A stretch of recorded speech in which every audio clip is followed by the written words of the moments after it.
Hello, everyone, and welcome to this week's episode of the Pert Near Outdoors podcast. This is going to be kind of a normal episode. We have gone about a month without doing so with our Breeding' 'em Radio series, which has been going great.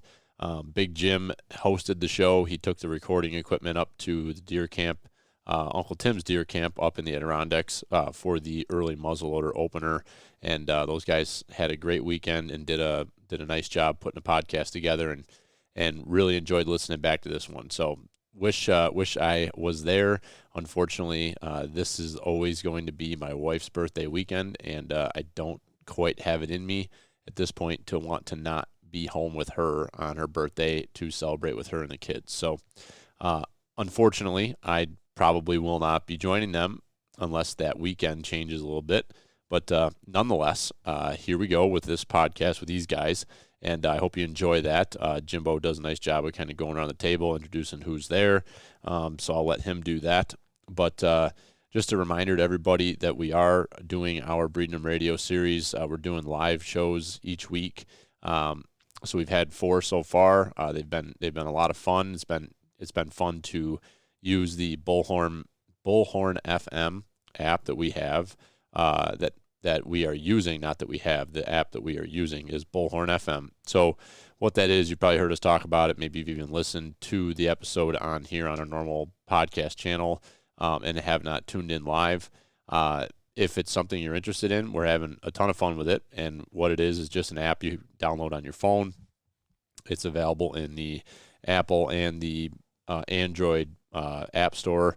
So just go and download the Bullhorn FM. It's like a little, looks like a little bullhorn with like a red bull in it, a red like bull, as in like bull running through the streets.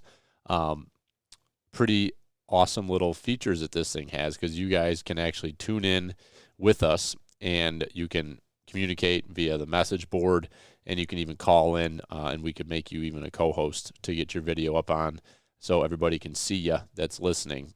We're planning on doing one this week. So Jimmy and I, we've been talking about this and pretty excited. Might be the best opportunity, the way it's looking right now, for me to actually bend the limbs back and try to get a deer on the ground with my bow. I think this was my 5th sit. I was out tonight, Sunday night. Not a lot doing. It was pretty dead. So it's been kind of a slow archery season so far for me personally, which is okay. It is what it is. But this weekend, hopefully that'll change. As Jimmy and I will be up at camp Thursday and Friday and most of the day Saturday, play it by ear there. But we're planning on doing a live show from camp. Jimmy and I, at least Jimmy and I, will be on Thursday night. We're going to do it. So I'll be posting up, the link for that. But if you go and you download the app, you can actually subscribe to our show. And then when we go live, you get notified and you can just open the app up and tune in and participate and listen and turn it off if you don't want to listen anymore, or you can get right in the middle of it and call in and tell us what's happening in your neck of the woods, or share a story of something that either happened recently or anything that's relevant to the discussion. We would be more than happy to have you jump on with us. So check that out. Had a great conversation last week with Steve Shirk. Always enjoy discussing stuff with Steve. He's pretty straightforward as far as, he's very simple in his approach, but there's a lot of, the dude spends maybe more time in the woods than anybody I know at this point in my life, being the fact that he is a small business owner and his other side business is his guide service, which is in hot and heavy right now.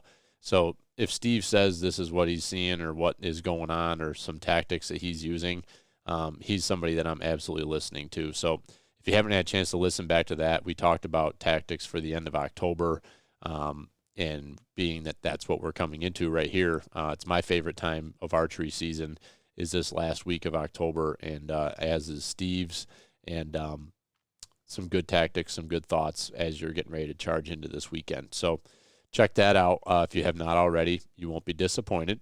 And let's see, I'm going to be doing a podcast this week. Recording a podcast this week with one of the, I call him Uncle Rick, one of my dad's best friends. I've been around my life since I was born.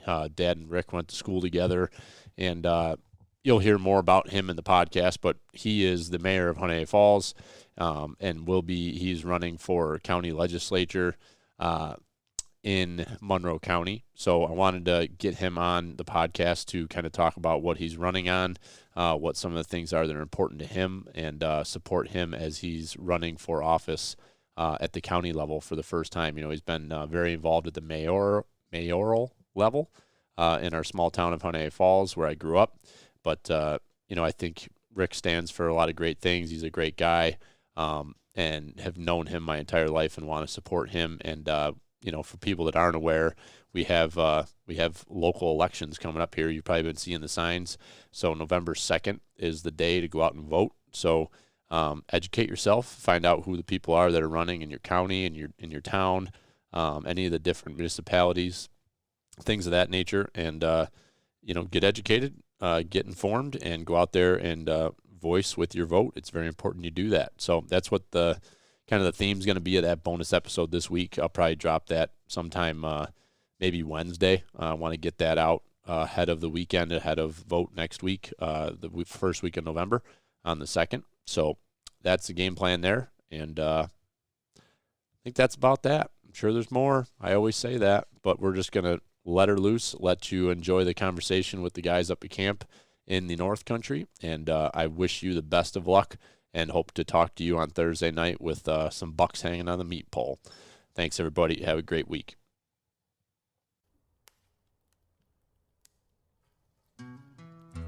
Hello. Yeah, that's your Yeah. name. Squirrels got me. Big Jim. Yeah. Really, really, really, really cold and fun. Cold and fun. Cold and fun. That's good that you think of it, because that's what deer hunting typically is cold and fun. Yesterday morning, I'm glassing up on the pass, and I see these deer moving, and I'm like, ooh, there's some deer moving. All of a sudden, I just see this person just head down, just hauling ass, wearing shorts and a t-shirt with a pack on. And I'm like, is that Tard? My dad always talks about floating through the woods like the autumn breeze. So Robert's when you're the 275 pounds, I don't know how you do that, but the Freightliner. It's just like a creeper. You're just kind of up in the corner watching what's going on down there. Yeah. He's like, he's up there slapping it, pissing all over everything. Is it warm yet? How did you know the name of the actor? That's I know. Why did you say his name? Hervé Villechaize. Remember this? You know what pert near means. If you know what pert near means and you live in America, you're a redneck too. Welcome to the Log Talk Podcast, brought to you by Pert Near Outdoors.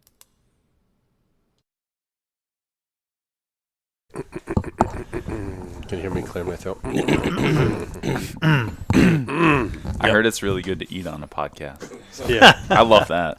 What about dipping? Well, I was just going to get you guys started, and then I was just going to eat while you guys are talking. Okay. That's No, all right. you're Or drink. We can drink, too. You're the host. Yeah. Oh, is that my job? You have to provide. You are. This is. You have to provide good questions. We're just going to sit here silently. I was going to have Australian Paul do it. Yeah. He can speak on the kangaroos. If you run out of questions, I will hop in. That would like a good one. So if this was your podcast, what would we be asking and talking about?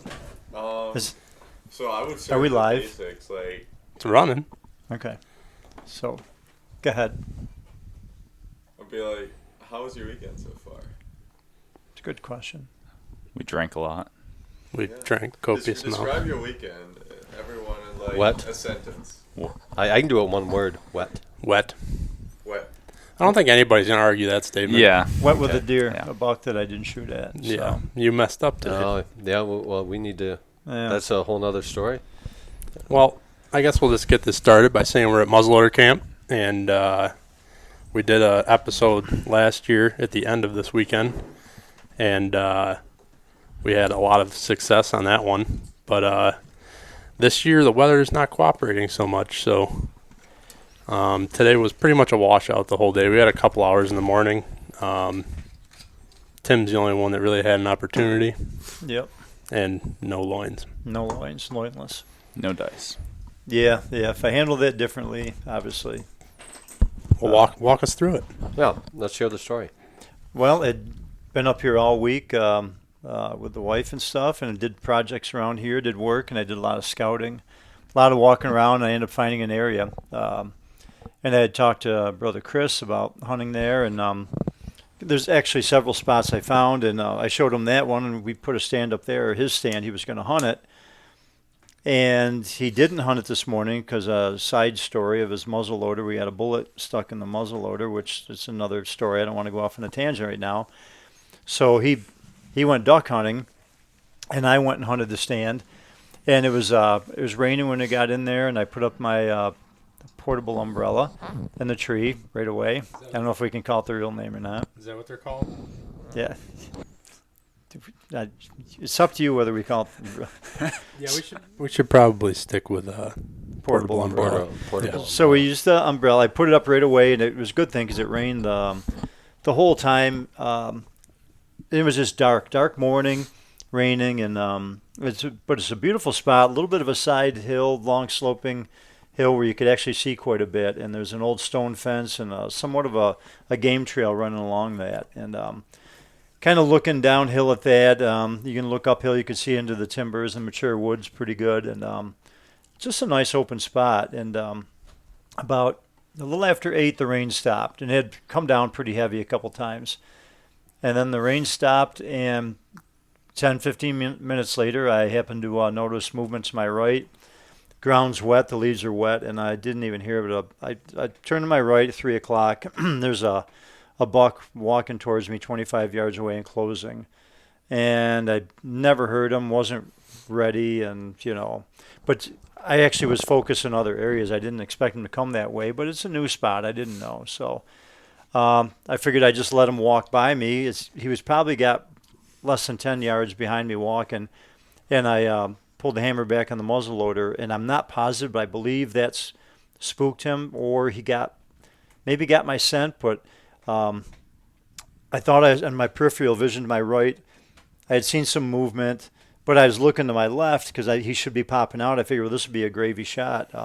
He's going to be 10 yards, and I'm just quartering away. Nice shot with a muzzleloader. I can't believe it. Actually got a shot at a buck here. At a new spot, just put a stand up the afternoon before, and he didn't come out, and I turned around and looked, and he was not hauling ass, but running up, back up into where he came. And all I can figure is I did it. It makes some noise when you cock the hammer back on the muzzleloader. There's a way to do it quietly when you pull back on the trigger a little bit and ease it and release it. But I pulled back, and it made a distinctive clicking noise. I think he was so close he heard it and turned around and busted out of there. But he wasn't a monster, but he was like maybe a 7-point. I think it's the one I've had on trail cam. And I was pretty into the hunt. I would have taken him. He was not a slob by any means, but it was a fun hunt, and so I'm kind of bummed I wasn't ready for him. I didn't. I should have let him walk by me a little bit more and waited and pulled the hammer back gently, and made it a little less noisy. The way you can feather that trigger, so. You got them good and close when they can hear you cock the hammer. Yeah, exactly. Yeah. So it was cool. I'm actually really happy I didn't get the deer, but I'm really happy I saw. Found a new spot. We put a stand up the afternoon before, Chris and I, and hunted it the first morning and had a buck walk by. So for the northern zone, that's pretty cool to me. And I think we were sharing pictures last weekend. I think I have pictures of that one down there too. I think I have them in velvet. Yep. Yeah. He's got kind of like one side's like almost no tines, but you can see where they were starting to grow, but nothing really grew. Yeah. It's kind of a weird, distinctive looking rack. So, but yeah, I would have, like I say, he's not big, but I would have given up my archery buck tag for him just because it's up here and then the work you put into it, and it would have been pretty cool. But by the same token, I'm really happy that I found a new spot. Did a lot of scouting this week, and we got a stand up, and it produced. It worked, and we'll probably hunt that spot several times going forward. Maybe I'll put a stand up there permanently, or semi-permanently. I've always looked at that ridge while I'm driving in here. Yeah. Because I know I've been on it on the south side of the road. Yeah. And it kind of shows good sign all the way through on that side of the road. So I've always driven over that hill, kind of looking back at that ridge, going, I wonder what it's like in there. Normally you get in the ridges a little bit there, and you get some open hardwoods, and that's hard to find up here. But it's a good travel area. Yeah. So I I had the alarm go off at about 5 o'clock, 5:30 this morning. I think I did 5, and then I had a backup alarm at 5:30. Yep. And I thought I was still awake after the first alarm, and then the second alarm went off. Then I realized it was 6 o'clock already.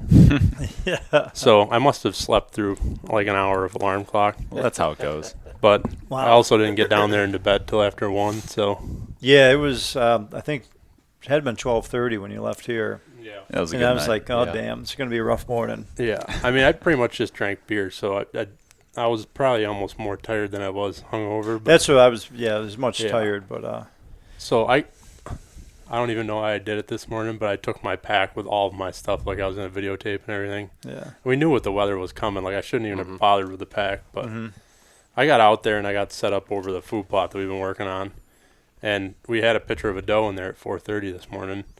So I was like, well, if I can get in there and get set up, I might catch one crossing that food plot before the rain hits. All right. And it's literally like I sit down in the tree stand and it starts raining.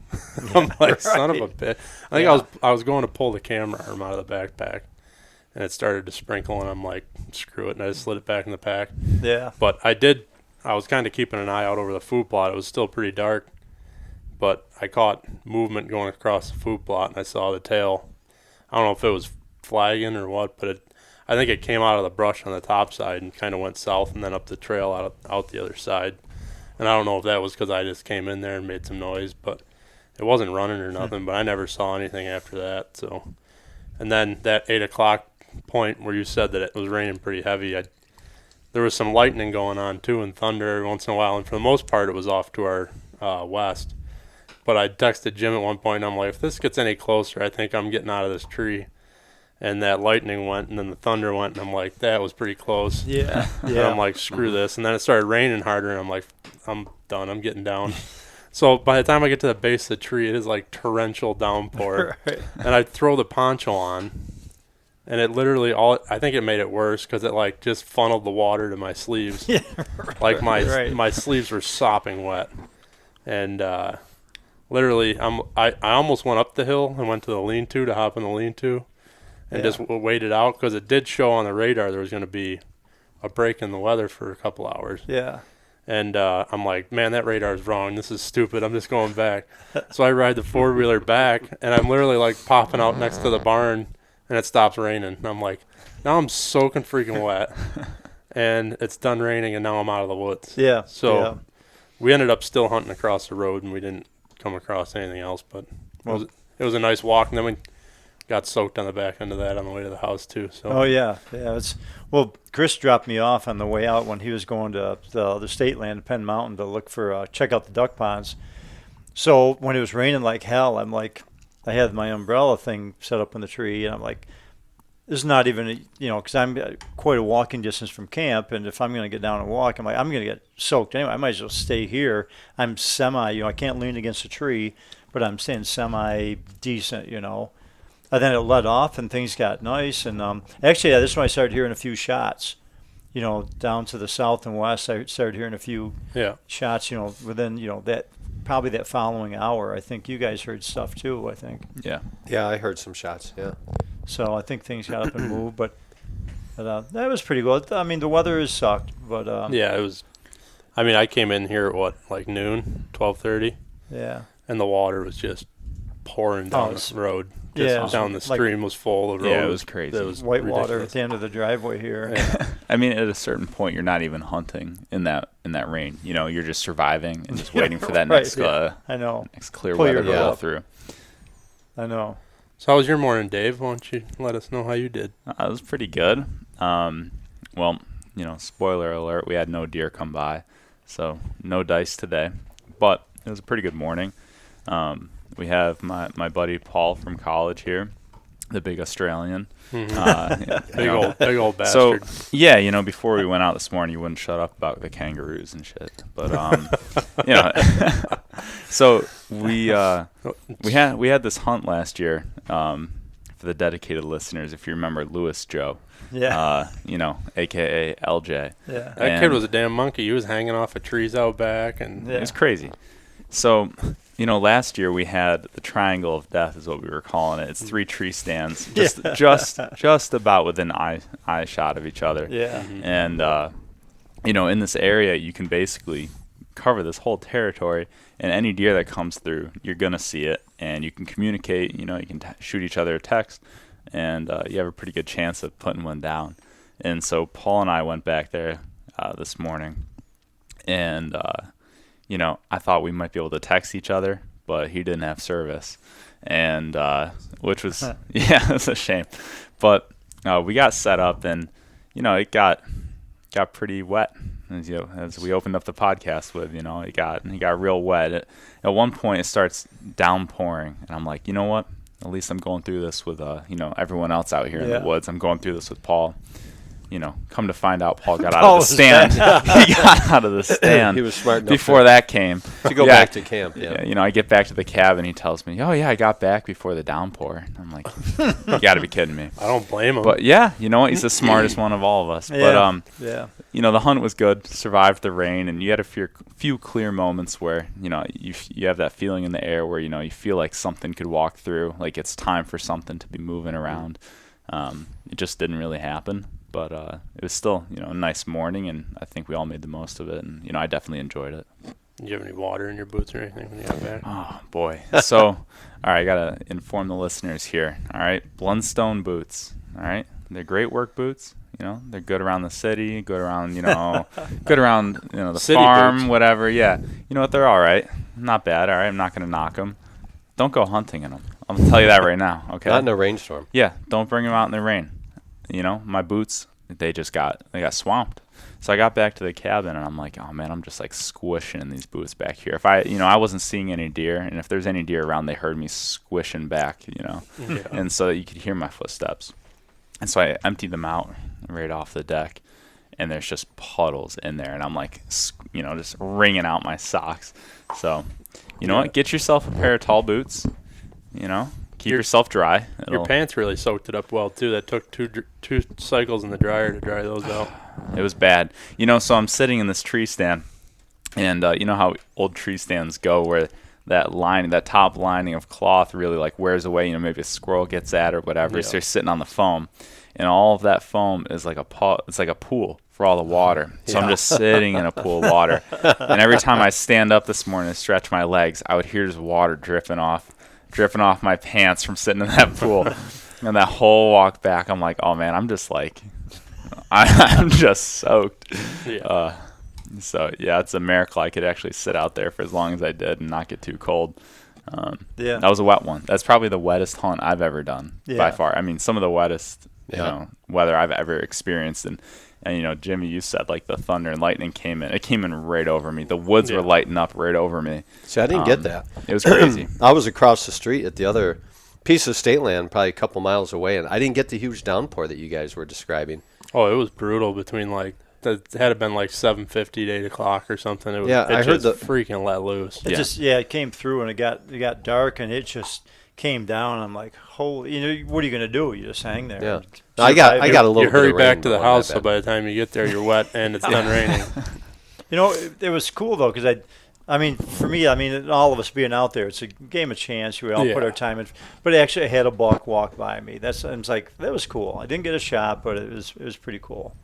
To put your time in. But Chris was, I don't know. Well, let's get the muzzleloader. Chris. Let's get the muzzleloader story. Okay, so the moral of the story is always check your equipment prior. Even though you cleaned it last year at the end of season, it may need another cleaning. And we all know muzzleloaders fall out pretty easy, and they're tough weapons. But yeah, so we get up early this morning, and we're waking up having coffee, and we even commented we're up really early. We got tons of time. It's like 5:30, 5:45. I know. I said let's go back to bed. Yeah, it was so dark out. So I'm like, well, I'll load up the 2 muzzleloaders. I got one for David. He was using Joe's, and I had mine.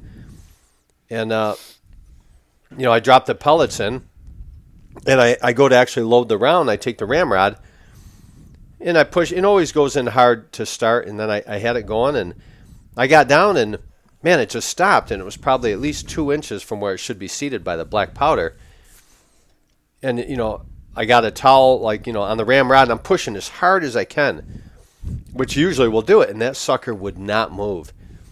And I'm trying everything I could, and I'm like, God damn, it's not seated. I could see the line. You always make a mark on your ramrod. Yeah. Car ramrod. Yes. So we're sitting here, and Tim's like, well, maybe you should try pushing it back the other way. So I open up the breech plug, and I got one of the pellets to come out, and then I could see, clearly that it wasn't seated properly. So we tried pushing it back out the other way, and this thing would not move. So finally we get to the point where I think we grabbed a screwdriver, and I asked him, I'm like, do you have a hammer? Now I'm getting kind of mad. I'm like, let's just get this thing out of here. So he didn't have a hammer, but he grabbed, it's like one of those old, what do you call it, cast iron you'd iron clothes with, the antique thing. Yeah, it was my doorstop here. It's your doorstop. So it used to be my doorstop. So we get a piece of wood, and we're hitting this. We got the barrel on a piece of wood on the floor, and we're beating on this ramrod. And all of a sudden we look and actually bent the ramrod. The round would not move at all. Yeah. It bent the ramrod. So now I'm like, man, this is really going to shit really quick. Yeah. So you just put one shot in your shotgun and went hunting. Yeah. That's my suggestion. Same thing, right? Just put like one slug. Yeah, in. just hide it back in your ATV or something, so it takes you 5 minutes to go back and get it. So we grabbed a screwdriver. We're trying everything. It would not move. I'm like, you know what? Now it's like 20-7. I'm like, I don't want to screw up everybody's hunt. I was excited about to try some duck hunting up here, so I'm like, not a big deal. So I told Tim, I said, go to my tree stand. I'll drop you off, and I'll head over, check out that big pond, see if there's any ducks there. You didn't finish what happened with the iron when we were hitting with a screwdriver. Oh, because I didn't want to go out in the rain and get a hammer, like the proper tool. Yeah, so while Tim's hitting it, this thing actually breaks, like the handle breaks off his hand. It hits my knee and Chris's foot when it comes off. Who got the big end? It deflected. We both caught it. Oh, Yeah. man. Yeah. Thing's got some heft to it. Yeah. It does. I got to super glue it. So I'm like, you know what? I'll deal with this later. Let's just go have fun and go hunt. And then ended up, I'm like, you know what? I can probably just shoot that slug out of there. I'm like, it's going to come out. And you put some black powder in there. So now, just for the record, I said this might not be a good idea. Part of me says this might not be a good idea. I said, well, I don't think the barrel is going to explode. It can't be that, But to be on the safe side, we're like, maybe this is how you find shit on YouTube of people blowing up barrels on their guns. I said, put her on the other side put of her a on tree. a tree or something. And nobody videotape? No. We just, no. I had 911 on speed dial, though. So we get back, and now I'm kind of, obsessed with getting this muzzleloader fixed because I want to go hunt tonight. But we did soak it with oil, penetrating oil. Yeah, we put some oil in there, hoping ends. it would work it out. So we tried it again when we got back. It wouldn't move. Yeah. So we cleaned it out. We got the breech dry. I put 2 pellets in there and took it outside on the front porch. It was pouring rain out. So I'm like, well, put the gun around the other side of the post. And he gave me some work gloves to protect my hands. Then he's like, why don't you just put it out and brace it against the post? So I'm holding it out. I'm behind this 6x6 post, and the gun's on the other side. And I'm like, all right, here we go. So I pull the trigger, and I just hear the cap, the primer. And I'm like, son of a bitch. And then it's like, boom. That's the delayed snap. And it shoots. Yeah. It shoots. Boom. But at the same time, the action came open. Yeah. Never had that happen before. No. You know how it breaks open Yeah. like a shotgun? The action comes open in my hand, and I'm like, holy shit, that was... And Tim's like, yeah, it shook like the whole porch. Well, I was watching, I don't know. We've never done anything like that before, but it felt like the porch Holy rocked shit. a little bit. I don't know. So the bullet came out. So the bullet's out. the bullet came out, and then I came inside, probably spent, probably a good hour and a half, cleaned it really good, got it reloaded, and was all set for tonight. So, yeah, it was kind of a funny story, and I know next time to clean it again before I load it. You got to use boar butter. Yeah, I've got some of that at home. I normally put that in when I'm done cleaning it for the year. Yeah, I thought up the barrel. Yeah, I real thought I nice. had too, but evidently not enough. So, yeah, that was interesting. I didn't anticipate that, but I was prepared to go duck hunting, so it was not a loss for me. One thing about hunting ducks and waterfowl, it doesn't matter. You can do that in the rain. It doesn't matter at all. Yeah. So Yeah. I sat on that pond for about 2.5 hours. I took a little chair. It was nice. And I walked up and I picked a spot. This pond is pretty large. Yeah. You know, it's a few hundred feet long. And I went down to the middle, parked my ATV, snuck down in the woods. I didn't see any ducks out there, and I set my chair up. And I looked down by a tree, and there's like 3 empty shells. So I'm like, well, somebody else has been here shooting ducks. Yeah. So there probably is ducks in there. So they shot the 3 ducks that were in there. Yep. So I had my waders. So I'm like, well, it's pretty crappy out. It's raining pretty hard. So to stay dry, I just put on my hip waders anyways. So I had them on, and I had a really nice rain jacket. So I was actually pretty comfortable. I was nice and dry, and just I brought my coffee with me, and I was listening to or seeing your text, and I heard the thunder over there. And when I saw the lightning, and then I was counting. I'm like, okay, how far away is that? And I think it was like 5 miles. I wasn't counting. I was like, if it comes over that hill, I'm out of here. Right. And the last one was like on top of the hill. Yeah. When it had been like a ways out. And I'm like, yeah, that's enough for me. Yeah. But that was the last rumble of it. I could have just sat tight. Yeah, that was it. I know. That was it. So, yeah, no, it was a fun morning hunt. And then, what about Paul? It was your first time. I mean, you weren't actually hunting; you were observing. Real quick, I want to back up a second. You've missed out a good chunk of story about the weird people camping in the cemetery at Penn Mountain. That was let's hear it. So nothing like camping in a cemetery. Yeah, so I'm driving over there. Underrated. And, it's a couple miles. I go out on the main road. I only go about a quarter mile, and then I turn on this dirt road, runs through the state land. And I'm cruising along, and I pass one car, looked like a hunter out there. And then I turn. I'm driving this road, runs north-south right through the middle of the state land. And I know there's a really old cemetery right in the middle. I mean, real tiny. I mean, it's like from the 1800s. There used to be a settlement there. Mm-hmm. And I'm cruising along, and I see a couple cars across from the cemetery. I'm like, oh, it must be some deer hunters. But then I come up to the cemetery, and right on the side of the cemetery, like in the cemetery in the mowed grass, is a nice tent set up. And I'm like, well, this is, like, what the hell is going on here? I go, is it these hunters? I'm like, it's kind of creepy to, like, sleep in a cemetery. But I kind of wrote it off, and I went and did my hunt. And on the way back, I'm coming back by the cemetery, and I see a guy out in the middle of the road, like drinking coffee out in the middle of the dirt road. So I pulled over, and we start shooting the breeze. And so I just asked him, I'm like, what Why are you the doing? hell are you sleeping in a cemetery? Yeah, I'm like, what are you doing here? This is kind of odd. He's like, well, I'm the caretaker. I'm like, really? That requires sleeping here? I mean, I know. I'm sure you could come once so we can mow it or something, but still kind of odd. But he was a real nice guy, and I saw he had like an Army coffee mug. So, I'm in the military, so I started, asking him, and he had served. He had been like a airborne ranger. He'd been a medic in the Army in the 70s or 80s, whatever. And but he's like, yeah, I'm up here for 2 weeks, and he goes, there's a lot of vandalism up here, so I kind of keep an eye on the place, make sure nobody messes with it. And I think he was probably going to go out and do a little deer hunting too. But yeah, it was definitely weird. Definitely I did not expect to see a tent set up of all places in the middle of the cemetery. So. Just kind of a funny day for it too. It's like dreary, raining. You're driving by a cemetery. Somebody's camping out there. And for the record, this you're in the middle of the woods, like in the middle of nowhere. This is a creepy ass cemetery. Yeah. You couldn't pay me enough to sleep there. I would not sleep there. Yeah, there's like I don't even know what you call those. They're almost like tomb-shaped, above-ground concrete casket things. That I don't know what they kept them in there, but then they put them under. People buried. They buried them when the frost went away. I don't know what they are, but it's a very creepy, scary cemetery. It's super creepy, and I mean half of them are like 6-year-old kids who died in 1893 or whatever. I know. I've never actually even gone into that cemetery. Chris and I went in there when we went through there for turkey season. Yeah, and I was like reading the headstones. I'm kind of into that historical stuff, and yeah, I actually researched the history of it because I'm like, who lived out here? Yeah. Well, they were, I believe they were Welsh or whatever, immigrated in the 1800s. And they had a settlement up there.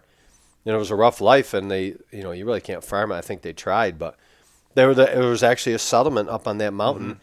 And then in the late 1800s, they moved down into probably like Utica or Holland Patton or some of those towns were more booming. And it's just abandoned. All that's left is a cemetery. You'll see foundations up there once in a while. Yeah. There's foundations all even over here. Yeah, like there's 2 foundations right over by where I go into the state land off of the private.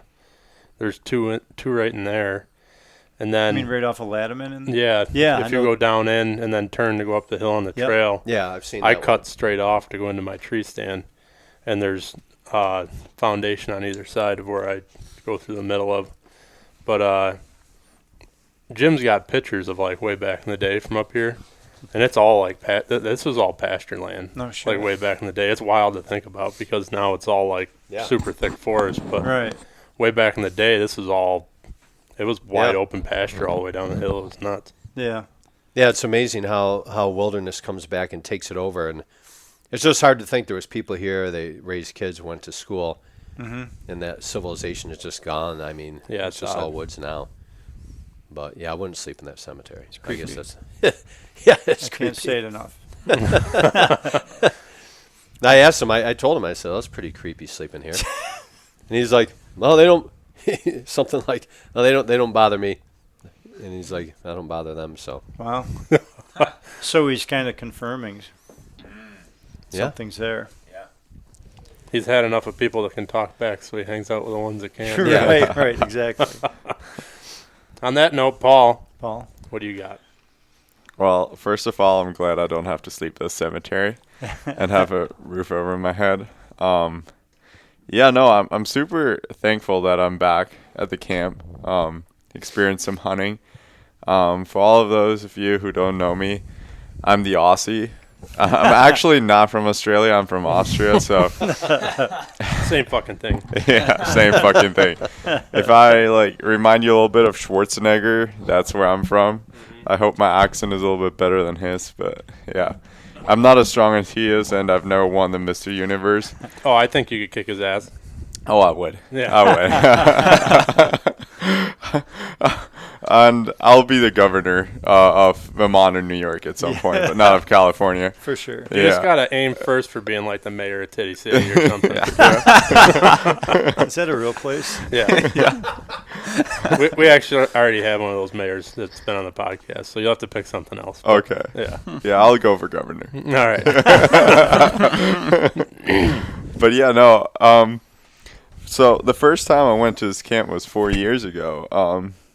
You got to imagine I came from Austria. I went to Vermont for skiing to college, and my roommate was David. And I think like 4 or 5 weeks into my college experience, he invited me to this camp. And obviously, like, never hunted before. I've been in the military in Austria, so I knew how to handle guns and what it was all about. But then I got to this camp, and I would drive here. It was a 5 hours drive, beautiful, through Vermont in the fall, and then through the Adirondacks. It was crazy beautiful, and we experienced a great sunset. I still have some amazing pictures on my phone from that car ride. And he got a message or a call, and somebody from the camp texted him and said, "Hey, we got a bear. Like, be prepared." I was like, "Wait, what? What did I sign up for?" Never been hunting before, and I heard, "All right, like I'm gonna see a bear." And yeah, so we got here and went into the woods, and yeah, it was pretty late in the day that you got the bear, right? So you just hung it up on a tree, and yeah, we shot it like, well, Adam shot it. Me and Adam were sitting together, and the bear was straight out in front of me. And I didn't have anything to rest my gun on. And his stand was like facing the other direction, like a couple feet below mine. So I actually like spread my legs open. I was sitting down, and I see Adam's gun barrel come like sliding through my legs. And I'm like, Jesus Christ. And I'm like, if you get a steady rest, because we were watching this bear for a while. And I was like, if you get a good steady rest, I'm like, take the shot. And then, like, as soon as I said that, I see his gun barrel come sliding out between my legs, and I'm like, well, I guess he's finding a rest. And I'm just, I had my scope on the bear so I could watch it, but I'm waving all over the place freehand. It was about 100 yards, and he shot, and the thing like kicked back and like roared forward, and I kind of like jumped up and expected it to be like running across this bog. We'd shoot at it again, right? And it was just nothing. And I'm like, we're looking at each other, and then it started death moaning. We're like, holy shit, it dropped like right there. Yeah. So we messaged you guys. And what time was that? I mean, 4? Was it 5? No. It was dead quiet. Wasn't it like 5 or 5:30? No, it was late because must have been we were super actually late. talking about leaving. Yeah, maybe. Because normally we start out at like 6:30. Okay. But it was like on our trail where we like walk across and leave. And obviously, if you got action going on, you're not just going to get up and leave. But if nothing's going on, you know, you get a little bit of daylight because it's obviously you're sitting on a bog, so it's brighter. And then when you get into the woods, it's going to be darker. So it's like we got almost a mile walk out. Right. And there's no trail, so it'd be nice to have some light to start working your way out. And we heard him coming down the hill over there. We weren't sure what it was, and then we ended up seeing it, and it was feeding on the berry bushes. And so that was, I think he shot at like 6:35 or 6:40. Okay. So then they that messaged was David and you. Yeah. And we were still in our car, and then you all got back from the hunt, and obviously super excited. I met you at the camp for the first time in my life, and y'all were just talking about the bear, and you described how you like got it, and I was super excited. You know, coming from Austria, never been on a hunt before, never seen like a deer hunt or anything, like any killing of an animal before. I was like, wow, what's that gonna be next the next day? Right. I forget who was here. It was Chris, Tim, and Brian. Yeah. And you guys were all in the other spot that we go into. Yeah. And we texted you and we're like, got to bear down. And when we got up to it, I texted you guys again and I was like, we ain't dragging this freaking thing out of here. And you guys are like, well, we have to. And I'm like, I don't think we can. Like, this is a big bear. Well, we're like, well, at first it seemed like we're like, how big is it? And you're like, we think it, you know, like you guys were a little hesitant to commit that it was a good bear. Yeah. And so I'm like, well, let's start it out, get it out of there while it's daylight, because we've done that for, you know, Grandpa and stuff before. And another Chris's bear and Mike's and whatnot. But you're like, all funny. I'm like, well, what's going on? So we get in there. I'm like, this thing is big. I don't think we're dragging it. No. And the sled, the drag sled was in my truck. Yeah. My truck was locked. So you guys had to come out anyways and meet us over there. So me and Adam are like, well, we'll get all of our stuff out and drop it, because if we're dragging, we don't want to be carrying packs and everything else. So I was like, we'll meet you out at the truck and shed some of our stuff and get the sled, and we'll go back in and get it. And we came down out of the woods into that bog, and you guys looked at that bear, and you were like, holy shit. Yeah. And we went to roll him over, and you're like, we ain't dragging this thing out of here. I remember looking at it, and it was just processing, and I went, and I'm seeing scars on the head. Yeah. I'm like, this is an old boar. And like, holy crap. So it set in. And then, so Paul and Dave, you guys didn't come out. It was just the five of us. Yeah. You guys met us here. Then, so the next morning.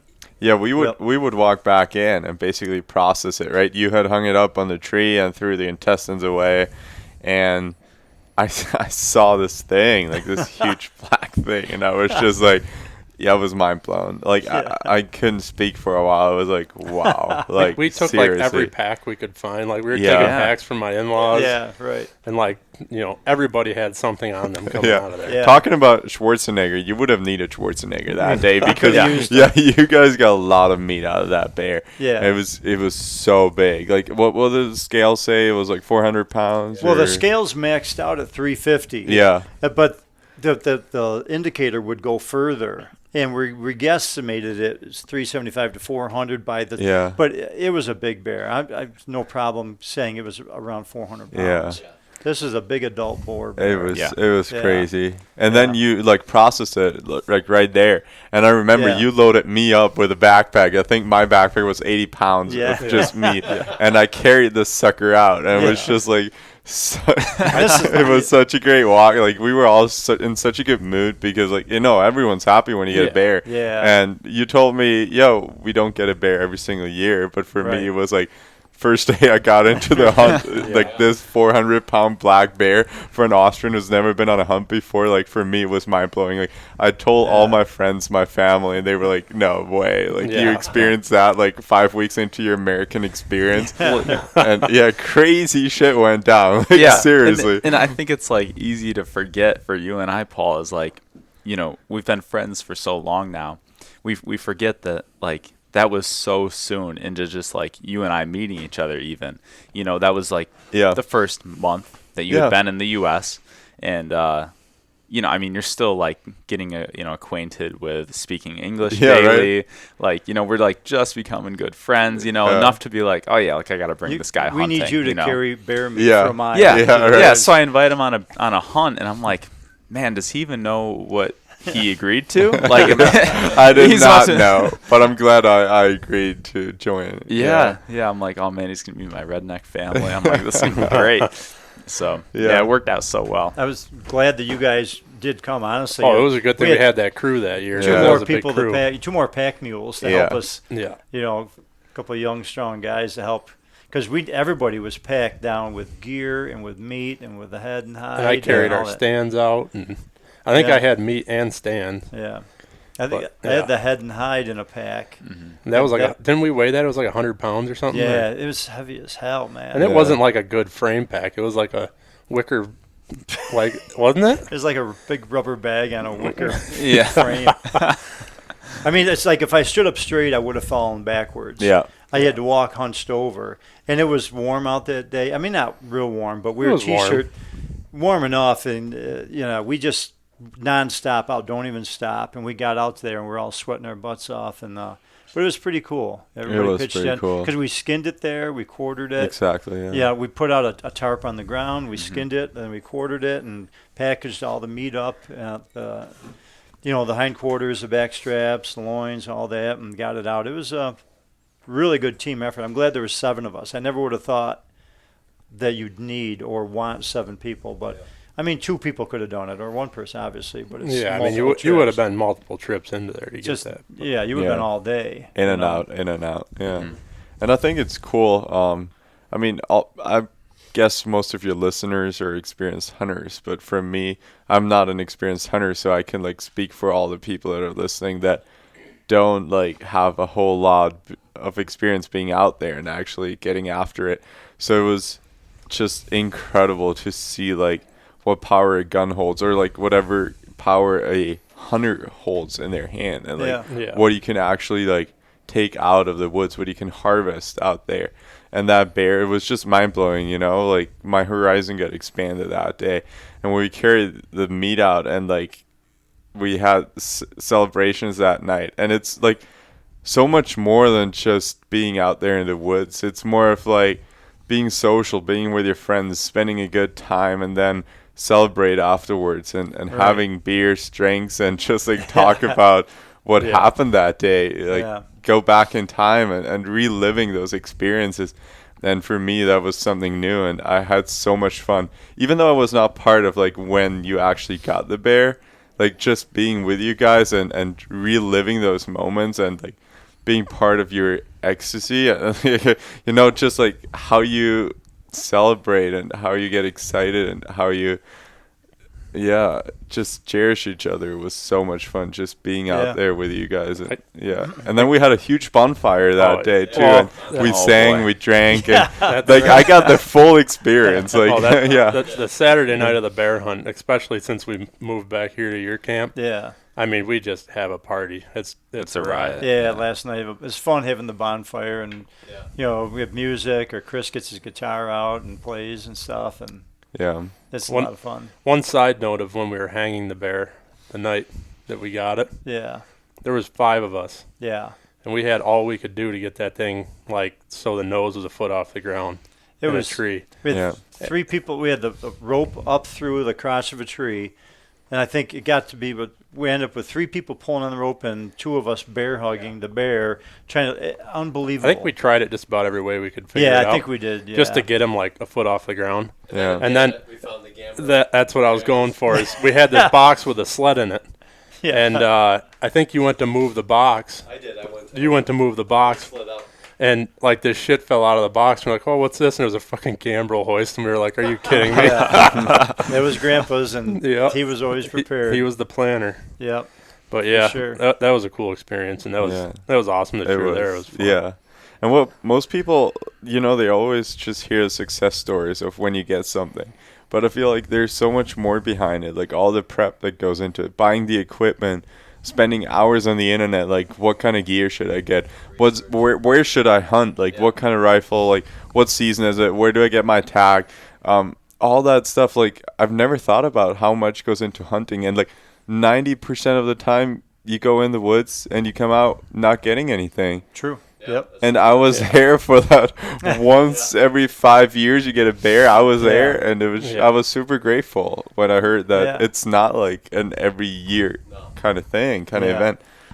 And well, it's kind of like this muzzleloader hunt. I mean, we don't come up here expecting to just dump a pile of deer. I mean, it's tough hunting up here, and it's more of, the tradition that we started since you had the camp. And like Martha was busting my chops before I left. She's like, "You better come home with something." And I'm like, "Don't to count me, on it's it." well, not even that, but like to me, it's not about that. Like this hunt is to go have fun and make a tradition and spend the time with family. And we missed the bear hunt this year for the first year and ever. Yeah.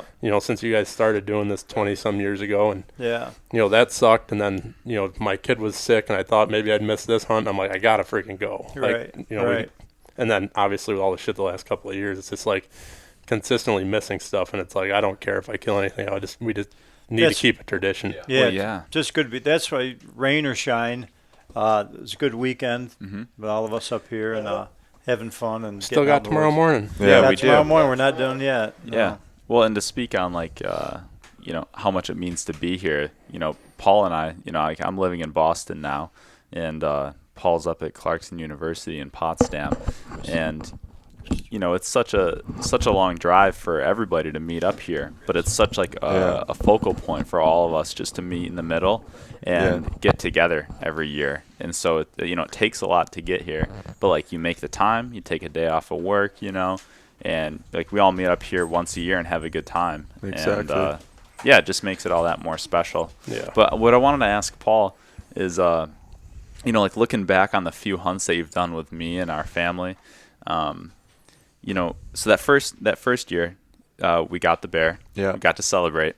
The next year, you ended up coming back, and you and I had sat in the woods together, and we ended up like I think we posted up against a tree, and we were each on one side of the tree. Yeah. And if I remember right, I think you slept most of the days there. So I know you enjoyed that. We had a couple doe walk right up on Paul, and I had to wake him up, and they were like 10 feet away. It was crazy. It's awesome. And so that means that this hunt here is your first hunt in a tree stand alone. Yeah. And so even though you're not a shooter on this trip, you're still out there just like the rest of us sitting through all this crazy rain and everything. Yeah. No, he came back to the cabin. Well, he did. All right. I will elaborate on tonight, that story. though, he stayed out. Please elaborate. Please elaborate. Okay. Yeah. What do you think about it? No, first of all, I just see this canvas something special, some social experience that I don't want to miss. Like I made the trip down here, spent over $100 on bus tickets just to hang a weekend with you guys. I think I texted you in August and was like, "Hey Dave, if the bear hunt's going down this year, I want to be part of it again. And like, can you ask your family if I can come?" And it means a lot to me just because I got so close to all of you, and it's like you share those experiences and you grow together. I feel like hunting is like something special. It creates those unique bonds. And I mean, I love your family. Like everyone's super nice, and I love every single one. And yeah, so elaborating on the story we were talking about. So this morning we were walking in, and you picked a tree stand for me, and I'm Austrian. I'm not allowed to carry a gun in the States. I'm not allowed to hunt. I can't buy any tags. But I'm just happy to be out there and mindful in the woods and experience a nice sunrise, sunset.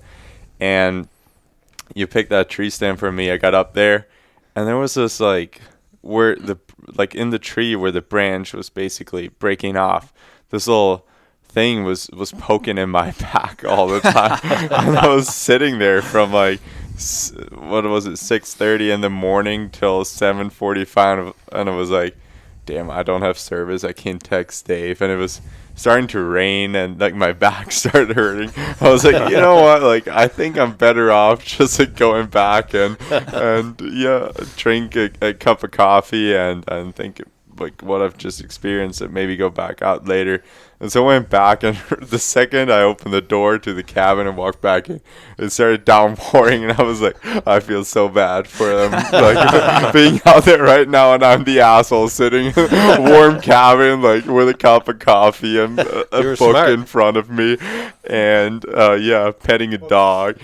And and you were mentioning earlier that you thought I was hanging in there with you. Yeah. I mean, I was in the cabin, just like chilling, drinking a hot cup of coffee. I was contemplating why the hell I even got out of bed. Yeah, I know. I want to know, was that stick poking you in the back last year? It was. Yeah. But let me say this: I pulled it off. I got a very nice doe last year from that tree stand. Yeah. All right. Shooting the shit. Yeah, let's break off for a second. All right. I hear a lot on this podcast, a whole lot of talk about my brother Joe, Joe the killer, Joe this, Joe that. All right. Give Joe 10 days, he'll kill 10 deer. Okay, I get it.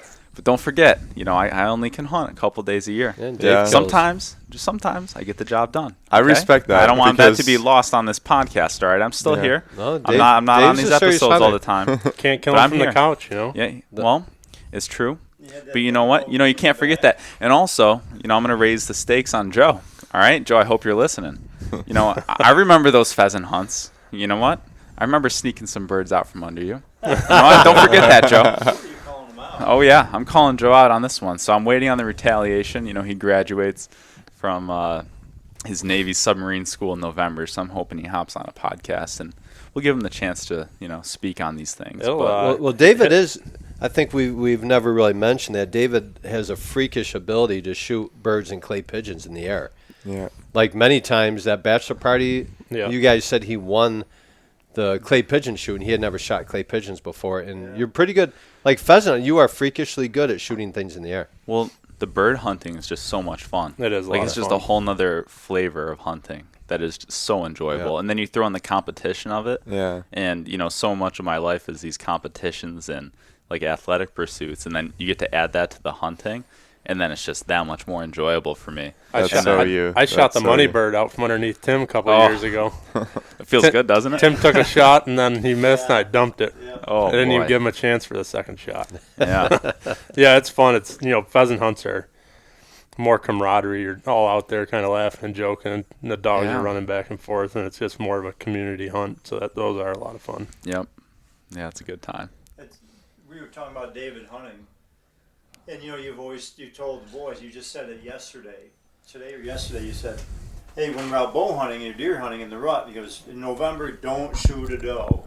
Yeah. Right? During the rut, yeah. During the rut. And there's one weekend you had to work, and I took him out to Briggs Road, and I told him, don't shoot a doe, David. Don't shoot a doe.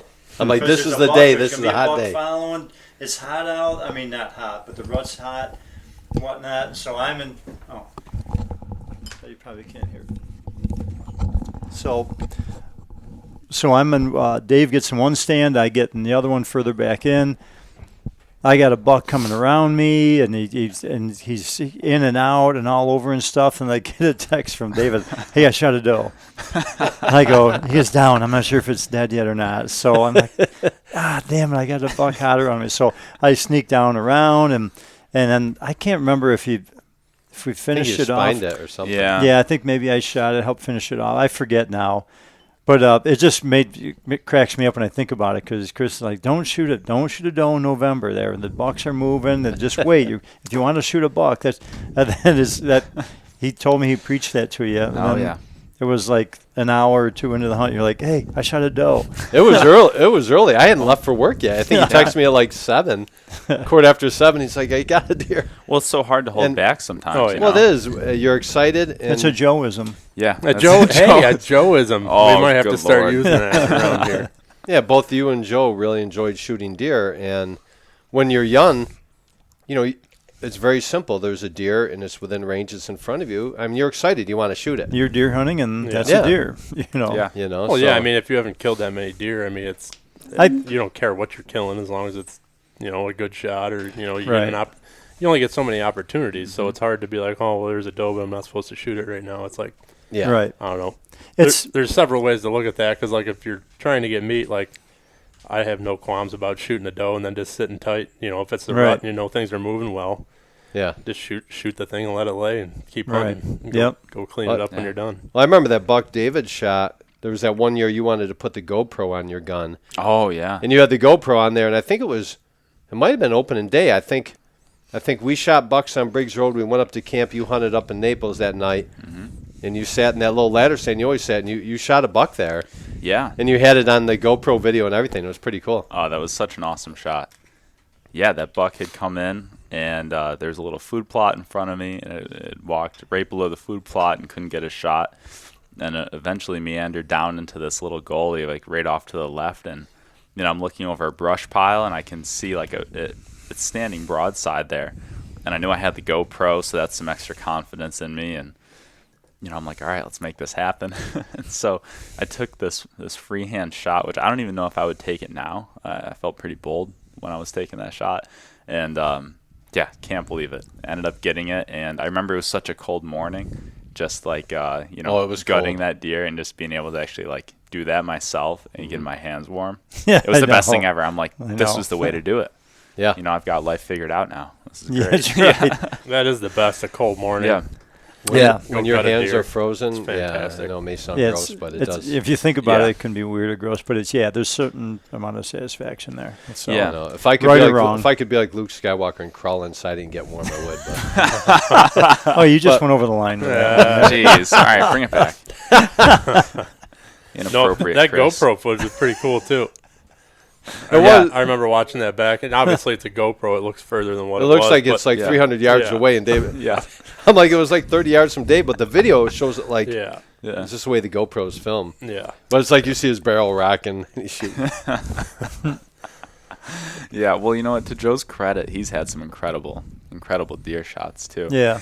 And also some less incredible Yeah. ones, but he still got the job done. I was gonna say he's had some bad ones too. Oh, I'll never forget. There was the second morning of gun season. We put him behind the cabin, and I went up the hill to the portable I had set, and it was like 20 minutes after sunup, and somebody starts banging away. Sometimes it's kind of hard to tell where it's coming from, but I think he emptied the gun, and that old Mossberg. I think he shot maybe 3 times, and then there was I a bet it was pause, 5. and 2 deer came running up by me, and I shot the one doe, and then Joe started shooting again, and I'm like, who the hell is shooting down there? And I'm like, for some reason the cell service was screwed up that morning, like none of us could figure out who was shooting. And then we found out it was Joe, and I'm like, well, my deer's dead right there, so I'm like, I'll go over and help Joe. And I get over there, and the deer's laying there dead, and he's smiling. And I'm like, well, got your deer. Yeah. Every deer he kills up there when he was younger, like you would gut a deer. I would always gut him. Yeah. And there was twice up there where I was like, I'm not gutting your deer. Go ahead, and I'll help you through it. But like, you're gutting your deer. I'm like, I'm not your dad. Yeah. I was a softie. I was like, I'd show the boys how to do it, but I'm like, I can do this so quick. But yeah, I should have made them get in sometimes and do it, but Crawl right inside. Yeah. I remember Joe shooting the doe in Naples, like on that one on the Sunday. It was like towards evening. He said he had a blast. It was a great hunt. You guys hunted all over and then got down. Yeah, we went all day long that day. And Adam's like, yeah, I made him gut it. I'm like, you're gutting this deer. Yeah. Oh, that was me. We hunted, like you said, we hunted all day long, sun up, sundown, no food, nothing, just all day long. And we were literally coming down the hill, and I sent Joe down to the middle meadow. I'm like, go stand on the bottom side of the middle meadow. I'm going to make one. That was the last day of deer season because it was muzzleloader, right? Yeah. Well, you got till Tuesday, but it was our last day, Sunday. So I'm like, I'm going to make one last ditch effort and swing through that bedding area. And I come swinging around there, and I see all these deer take off. I'm like, oh, nice. And then boom. And he crushed it. It was perfect. It was like 20 yards. The thing came trotting by him and stopped. Yeah, he was so excited. Perfect. He talked about that hunt forever. That's cool. Yeah. I actually hunted that Saturday with you guys, and we hunted, and there was like a foot of snow, and me and Joe both missed that big buck. Like it was that buck's lucky day. I missed him too. Yeah, I remember hearing you guys talk about that. Yeah. I mean, it was so cold out that like the bottle of water, the canteen I had, the water was frozen. We had no food, and it was actually around noon. And I told Joe, I said, we hadn't seen anything. I said, let's go back down the valley. We'll go back to the cabin, grab lunch. And we actually shouldered the guns. We're walking down the trail, And right above us, there was this beautiful buck and a doe. I mean, like 50 yards away. And we both swung our guns up, and it was just broadside. It was like too easy, like taking candy from a baby. And I was like, we're whispering. I'm like, Joe, shoot. And he's like, I don't know. So finally I shot. And the deer just like stood there, and then Joe shot, and he just turned and ran up the hill. And I was like, and like my muzzleloader, I mean, I've killed tons of deer, like no issues. But we went up there, all we found was like literally 1 or 2 drops of blood. And it was straight up the hill. It was steep, and we tracked him all the way up. Then we ran into Mike, and Mike was up there, and then we heard shooting, and then he ran by you. You had texted me and said you were following one up the hill that you guys had hit back there. I was on the front side of the hill, so I came back over to the middle to watch the middle of the hill. And then I came up on all these does feeding, and then I didn't know Mike was back there. And Mike shoots, and this deer comes running across the front of the hill. And he shot a different buck. Yeah, it was a bomb for me, but I saw that thing's leg was dangling, so I freaking took a crack at that one. And then I reload, and I'm standing there trying to figure out what was going on. And then that freaking big buck that you guys were chasing, he came and ran right by me at like 50 yards, and I smoked the freaking log that was laying down, like a branch that was laying down.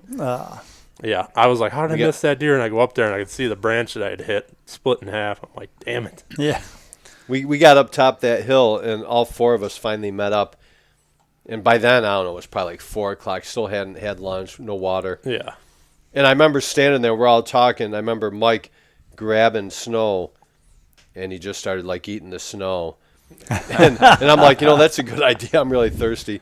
He's had been dehydrated as well, yeah. man. So we went back to the cabin, and I'm exhausted. I had a couple beers, and I'm like, I'm out. Well, and Joe's like, can I spend the night? And Joe stayed and did it all again. Yeah, we did it all over again. And I said, Joe, you got to carry food and water with you. Once he's like, no, I didn't bring anything. Yeah. He's like, we hunted all day. I was starving. We hunted till dark, and I shot this doe. Yeah, and then we go back to a warm cabin after 2 days of hunting, sun up, sundown. Yeah. And we're drinking beers, and like Dad's texting me, he's like, don't be staying up there drinking too much. You got to drive your cousin home. And it's like, we're all sitting there like it's the end of deer season. That was an awesome end of the day. Yeah. It was a riot. Well, nothing will toughen up a young man like being out in the snow all day, freezing. You trying to keep your hands warm. Yeah. It's good for David and Joe, all this stuff, and you did it too, Jimmy and Billy. Yeah. I'm not going to you learn life lessons there, like Paul said, about getting out in the wilderness and pushing through the hard times. It's not all soft sitting there watching TV. You're out there having fun with family and pursuing with a goal. But even if you don't get anything, it's a great time. Well, yeah, and that's like the thing with our family. I think Jimmy and Billy, myself, Joe, like we all started off. You start off in the family. You get your first job doing firewood. You start splitting firewood with Uncle Mike and Uncle Chisel. Bill and Chisel and the cousins, and so you're doing that on the weekends, and you're getting paid in breakfast sandwiches and Monster Energy drinks. Right. Well, then, we just missed that boat because we got paid in breakfast sandwiches and Subway at lunchtime. Oh, nice. Joe actually got hired, so yeah. So Joe got a sweet deal. He was the first official person on the payroll. Yeah, I hear Joe got his own chainsaw, but I don't know. I guess no. Mike, he did good with Mike, and Mike liked having him work with him, and Joe was there every weekend for a couple of years. Yeah. Until he got heavy into football and working and doing other things, but it is cool, because you start off with the firewood, you start to learn the land, like you see it from a different perspective, and then you get into the youth hunt weekends, you see what it's really all about, and like what the real excitement of our family camp is. Yeah. And then you think you become a man, you're out there like hunting on your own and whatnot, and everyone treats you well, and like you get to celebrate the successes, the highs, the lows, and everything, and it becomes like a super important part of your life, and no matter how much you can do it, like it becomes, such a big thing to come back to as well. And that's huge. Definitely sticks with you. I know it stuck with me and Joe, and now Jimmy and Billy are around. They've got Pertnier going on. They got their own kids. And Pertnier, awesome. You have your own kids? We got it. Well, I got one. Rumor He's has- got a rumor couple, has I it. guess. He says he has a couple, but I think it's just We're an not sure. excuse for how busy he is all the time. I don't know. Yeah. Something like that. Well, when you look at the young people, that's a good point where there's not a lot of 15 or 16-year-olds, that are walking, they're out in the woods with a firearm. That's a huge responsibility to carry a loaded firearm. And I mean, you bow hunt too, but I remember my dad giving me that double barrel like my first opening day, and he's like, you can go on your own. You know, instead of walking behind him and following him around, he's like, you know, go ahead. And I remember I just like, well, normally he walks up this hill, so I'm going to walk up the hill and walk real slow, go tree to tree. Yeah, yeah. You know, but you feel that responsibility of carrying a firearm and, you know, being with family, and you get treated different. You know, as a 16-year-old at hunting camp, you're treated differently. You're an equal instead of you go to high school, you're being told what the hell to do, and you're one of the guys in camp. Yeah, it was a big thing. I remember, you know, we would archery hunt and bow hunt, you know, up in Naples before we hunted much in Lima. Then you'd be, you know, I was probably 14, 15. And I don't know how old. Guys, I'm trying to think what the age was when we started. It was 14 back then for bow. Probably so 14 to then 16 15 for gun. Yeah, so it was a big deal when you like. I remember being 15 and my birthday was in December, but opening day is in November.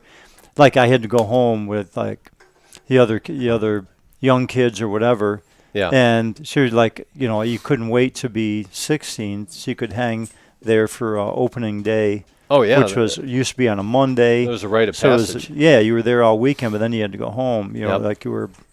Less. No, that was the same thing with us. Like when we were, you know, as we started getting to be like 12 plus. Yeah. Like we were lucky because Grandpa would go home and stay with Grandma at night. Yeah. So, you know, we'd get to go down for that opening night at camp, and then Grandpa would bring us home and drop us off at home. Yeah. So we at least got to like start to be there and experience it. Yeah, experience. And then the evening. you know we'd go home and everybody else would continue to have a good time and go hunt. See, but then by the time you were 16, you'd been doing that for 4 or 5 years, and it was the excitement build up. And it's like I could remember, you know, sleeping in camp for the first night before opening day. Like you didn't sleep. You were laying in bed. It's like Christmas. It's better than Christmas. Yeah, it was like crazy. Christmas Eve. Well, yeah, and then you show up, you know, you're lucky enough to harvest a deer. You show up to like a Tuesday night deer cutting, and you're like, oh, yeah, I get this now. Yeah. You know, it's not like just that Friday night showing up at camp, hunting till Sunday night.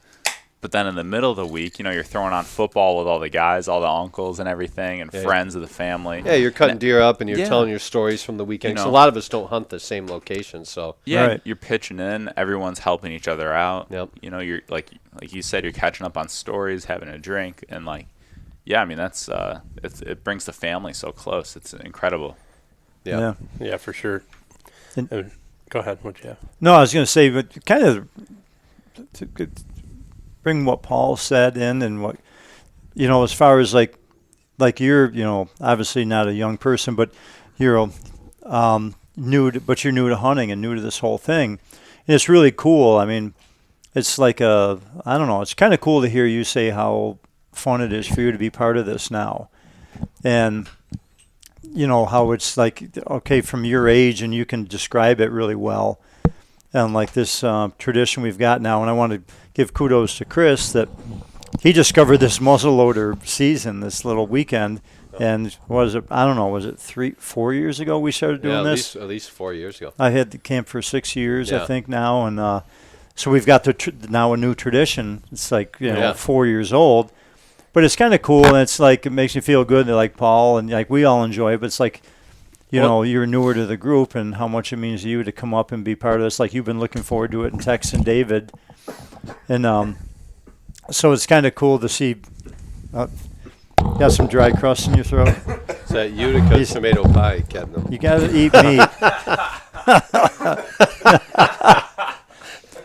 Don't throw up on the floor. I think he got all choked up there. I know, I think so. He does needed a anybody moment. here know the Heimlich maneuver? You know how the Australians are. Yeah. Very emotional people. Yeah. I think it's cool too, though, just to like hear that outside perspective, because for us, this is just a thing we do. Yeah. And it means a lot, but it was really cool to hear you talk about it, Paul, honestly, and how much you enjoy it and it means to you. And I don't know, it's pretty cool. So it makes me feel good that we do this type of stuff that you are part of now, you know, and you're always welcome to come and do it. Thank you. Yeah, no, I think it's just like whatever you do in life, if it's hunting, if it's skiing, if it's what like running a marathon, I think it's always about the people you do it with, you know?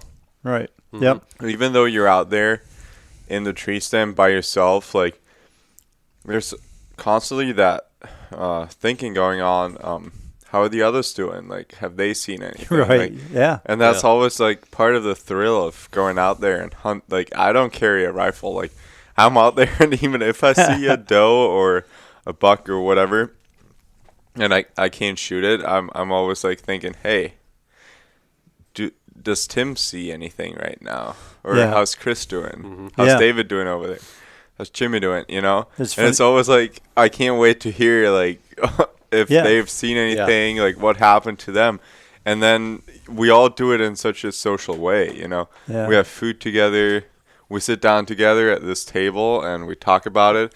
We have a drink or two. We have, like I mentioned, good food. Yeah. And it's just like the social aspect of it. You know, it brings people together. It really does. Yeah. And if you get something, it has something like very ancient. Like, but we were talking about hunters and gatherers the first night I got here, and it really like dates back to like that social aspect. You would hunt and harvest like some meat, and you would share it. You would distribute it within your like community, and I immediately picked that up. I felt so welcome here, and like whatever you guys do, you share it with me, even though I was a complete stranger 4 years ago.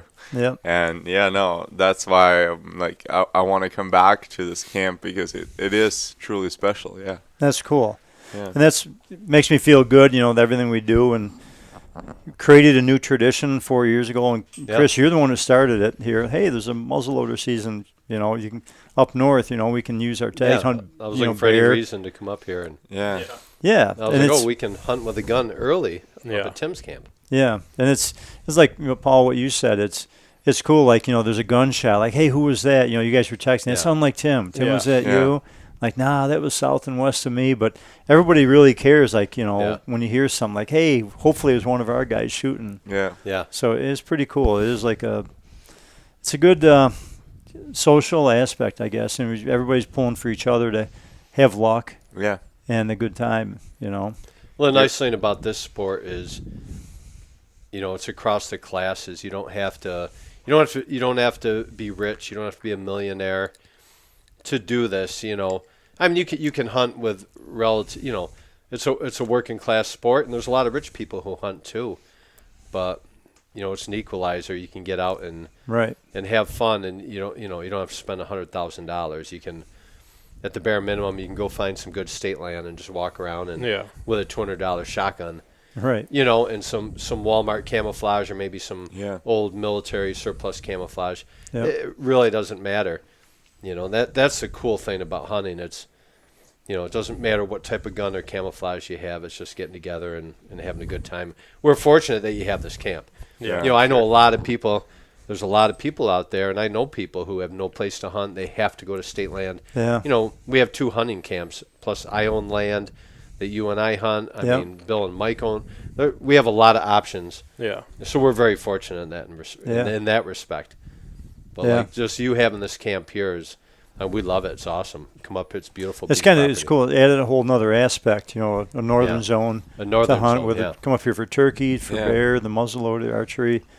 But yeah, it's cool, and I really enjoy people coming up here. All you guys and Paul. You know, I'm super glad you were able to make it, and how much you enjoyed it. It means a lot. That's pretty cool to hear. And I can totally relate. I mean, all it takes, like what you just mentioned, Chris, is just a land, a gun, and like the right equipment. And it doesn't matter where you come from, who you are. I mean, I'm the best example. I'm from Austria, like never hunted before, and now I'm out here for the 3rd or 4th time being in a hunt with you, and it's just good times. And it really doesn't matter where you're coming from, your background, like your economic wealth, like whatever, like it just like connects people, and it really does. It's like a common bond, and it is. I mean, we were talking about it, like you said, that. Well, I guess the first night was it last night, whatever, when you guys got in, and we were talking about, you know, the basic instinct, you know, the hunters, the gatherers, and your primal need. You know, you want to go out and provide food, but we don't have to do that. We can go to Wegmans or wherever and buy steaks and stuff, but there's a certain satisfaction with going out and hunting and doing the whole deal. You got your weapon, you sighted it in, whether it be gun or bow. You went out, you put up your stand, you harvested an animal, you gutted it, you dressed it. We took it back, and not everybody cuts up their own stuff, and you don't have to, but we do. And then you sit down and prepare it. Yeah. We had lasagna tonight with venison, and then we had venison steaks. Or I had venison steaks this week. Last night we had venison sausage and hot dogs, and even I have my own chickens. We had 15 scrambled eggs this morning. Yeah, that was crazy good this morning. I rated it 9.5 out of 10. Yeah, like you should try it. All of you. I don't ever eat eggs with like anything in them, and you guys were like cutting up mushrooms we had and mushrooms stuff. I'm and like, peppers, oh god, and I'm eating it, see what happens. Yeah. That was a good lunch. You didn't die. Really you good. didn't die. No, I didn't die. I mean, it was all we had good food. And I was gonna eat anything at that point in time. I was hurting. Yeah. That was a good meal. It is something about having good food and friends and conversation. So yeah. And you also mentioned like hunting at different lands. Like you have your land back in Lima, and then this cabin here. I always like relate that back to Dave and I when we were skiers. Like we wouldn't ski the same mountain or the same trails every single day. We would go out and like ski different mountains. Like everyone loves to switch it up, and so that's what you do. Right. You don't just want to hunt in Lima. No, you want to go other places. I mean, I know you guys went out to Colorado this year. And Great so transition. It's like, I've been waiting for the right transition to get into this Colorado trip. And we don't. Let's hear more about it. Yeah, but just like switch it up. Like do stuff that you love, but do it at different locations, just so that your mind has to adapt again. Yeah, right. You fall into that like you fall trap. Into a comfortable rut. Yeah. Well, take the easy route out. But no, you gotta really make yourself uncomfortable and find something new. Things. Yeah, absolutely. It's like with anything. I mean, you can get comfortable doing something and just do that. But it's like, whether you go hunt state land or go hunt a farm you got permission on, it's nice to switch it up and try to refigure something out, or just look at something from a different. This early muzzleloader hunt, it's difficult, and like there's a lot of thought going into it. So right. But like you always do bear hunts up in Maine. Used to be Nova Scotia, but now you're in Maine. You've done some other stuff in Canada. Yeah. But this year you guys decided to try a guided elk hunt out in Colorado, and I've seen both of you guys since, and both times I was like, don't tell me anything about it. I was like, we got to get it on the podcast, and I want it to be fresh. So just kind of talk about how you found the guy and your adventure to get out there. Probably, I would say, I don't know, upwards of 3 years ago. Yeah. I go to a lot of the outdoor shows, but there's limited anymore. But the Hamburg show outside of Buffalo, I ran into an outfitter and I talked to him a few times, and they had something different going. They're talking about they do some calling stuff, but they really promote hunting around the water holes and tree stand hunting and ground blinds for bear and elk and mule deer. And we really wanted to go for elk. And so I've been talking with him for a couple of years on and off and couldn't make it happen. And finally, last year, I booked a week, and Chris and I decided to go out, and we went out. And I've never been to Colorado before. Pretty excited to do it. And I had my elk tag, and I bought a bear tag on the side so I could get two animals. And should have given that to Chris. I had bears around me. Did you? Yeah. Oh, yeah. I had bears. All right. I got to shut up and let you tell your story. No, that's all right. But yeah, Chris should have had a bear tag because he had bears doing the backstroke walk, in the pond in front of him. Freaking sunbathing out in the pond. Yeah. Yeah. But it was, honestly, this Colorado was beautiful. I want to go back. I may even try to go back this coming year. It was just beautiful, and the outfitter was. I'm fortunate enough to have been to a lot of outfitters and guides, and I've seen some really good ones, and I've seen some ones that, there's different levels, but how was the hunting is what it comes down to. How was the hunting? Accommodations, the food, and all that. That's kind of, it is important, but how was the hunting? This was really the whole package. The accommodations were good. Everybody was friendly. It wasn't high-end fancy, but Chris and I had our own little cabin we stayed in, and it had electric, which was supplied by solar power. And the only reason I talk about that is because I've been to camps where, you only had electric if the generator ran. And it's noisy and it's loud. And it's like, I have a generator at our camp here now, and it's outside running. But if you don't want to listen to it, then you've got no electric. Right. They had solar power and a bank of batteries. They had 24 hours a day. They had electric there. They had good bathroom facilities. They had probably 4 showers set up. Everything was clean and good. They had a full-time cook. Cooked your breakfast to order at 4:30 in the morning. You ate between 4:30 and 5:15. That's awesome. Whatever you wanted. Because I've been nice. to some places, and it's totally understandable. It's eggs today, pancakes tomorrow, Right, and whatever. And I get that too. That makes total sense. But this was whatever you want. That's awesome. And then you get in the vehicle, and they take you out. They had these old Jeeps, Grand Cherokees or whatever. They had a Suburban. And they would take you up these back roads, and they'd drop you off in the dark, and they'd take you in the first time to your spot, and if you're comfortable, then you walk in on your own. And then you tell them what time you want to be picked up, and we would hunt from dark till, say, 11, come back for lunch, and they had sandwiches, lunch meat, whatever might have been left over from dinner the night before. There's plenty of food, bottom line. Yeah. And they provide, there's water, juice, and this and that. If you wanted any beer, adult beverages, you bring it yourself. But then go back out, tell them what time you want to go out, and you went out. And Chris, so let's get down to talking about hunting. Chris saw, and he can tell himself, he saw multiple bears. He saw mule deer every day. I saw multiple bears. I saw 3 elk. I saw mule deer, fox. I saw wild game. I had elk bugling around me.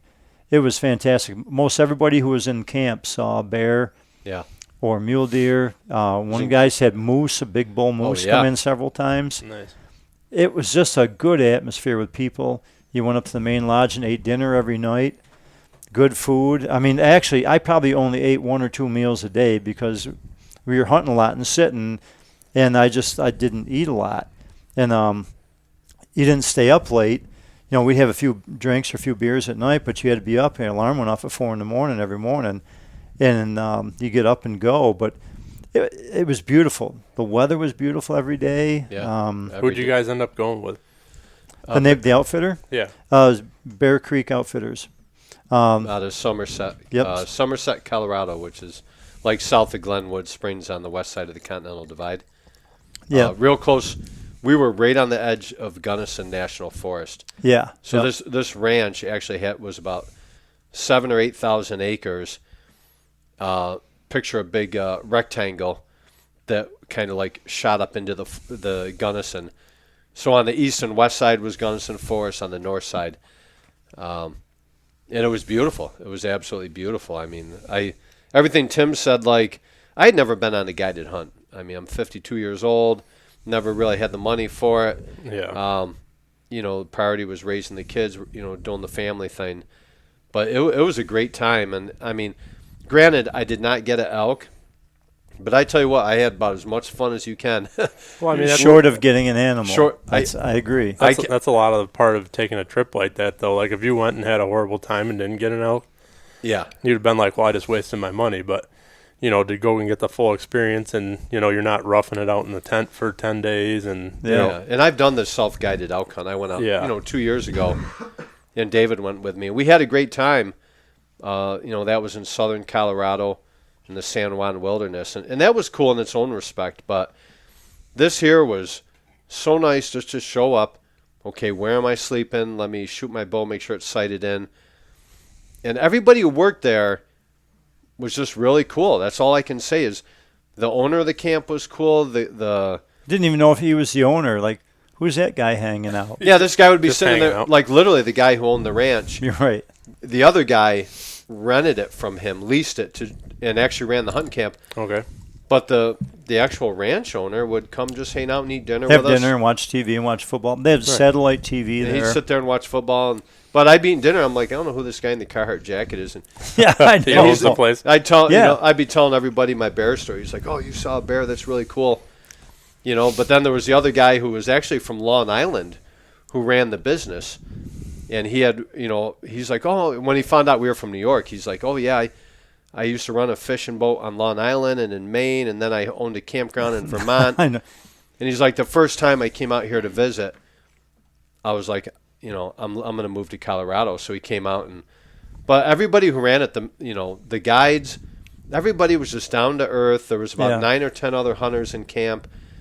It just had this really good feeling, and it was just a ton of fun. Everybody was super nice, and I just can't believe the amount of wildlife. And, you know, if you're looking to go chase elk nonstop, this is probably not the place to go. They don't like to disturb the elk herd, and they have one of the biggest elk herds in Colorado. Right. They like to boast that. But I'm telling you, these watering holes, animals come to them, and they have about 15 or 20 tree stands throughout this massive area. And it's funny, they have names for them. So I was hunting the honey hole. And I ended up staying there every day. I hunted all 5 days. I was like, I'm seeing wildlife. I'm seeing elk tracks. I know I'm eventually, you know, instead of jumping to another tree stand. Is it something where you could kind of be like, I want to try a different Yeah. spot? Oh, yeah, they would have moved me. They'd move you in a heartbeat. Yeah. Wherever you want to go, because there was always at least 10 vacant spots.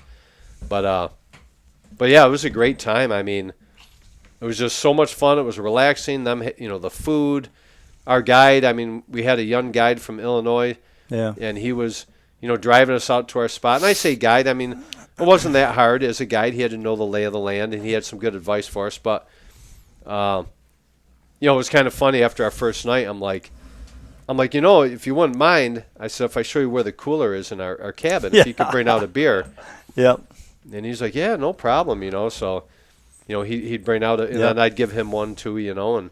But he'd come out and bring us beers. And, you know, Tim was probably a couple miles from me, so he'd pick me up first. And then, you know, I'm bouncing around these roads in this Jeep Cherokee. And then we'd get over to Tim, pick him up. And, I mean, it was just a great time. I can't believe the bear pot. I cannot believe the amount of goddamn bears I saw. I know.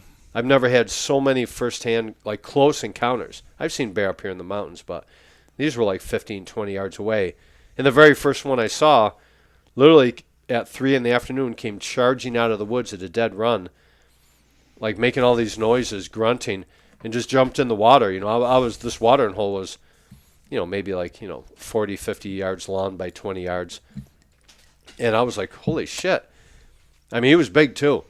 And he was just in the water right in front of me swimming. I'm on the stand like 12 feet off the ground, like a homemade stand.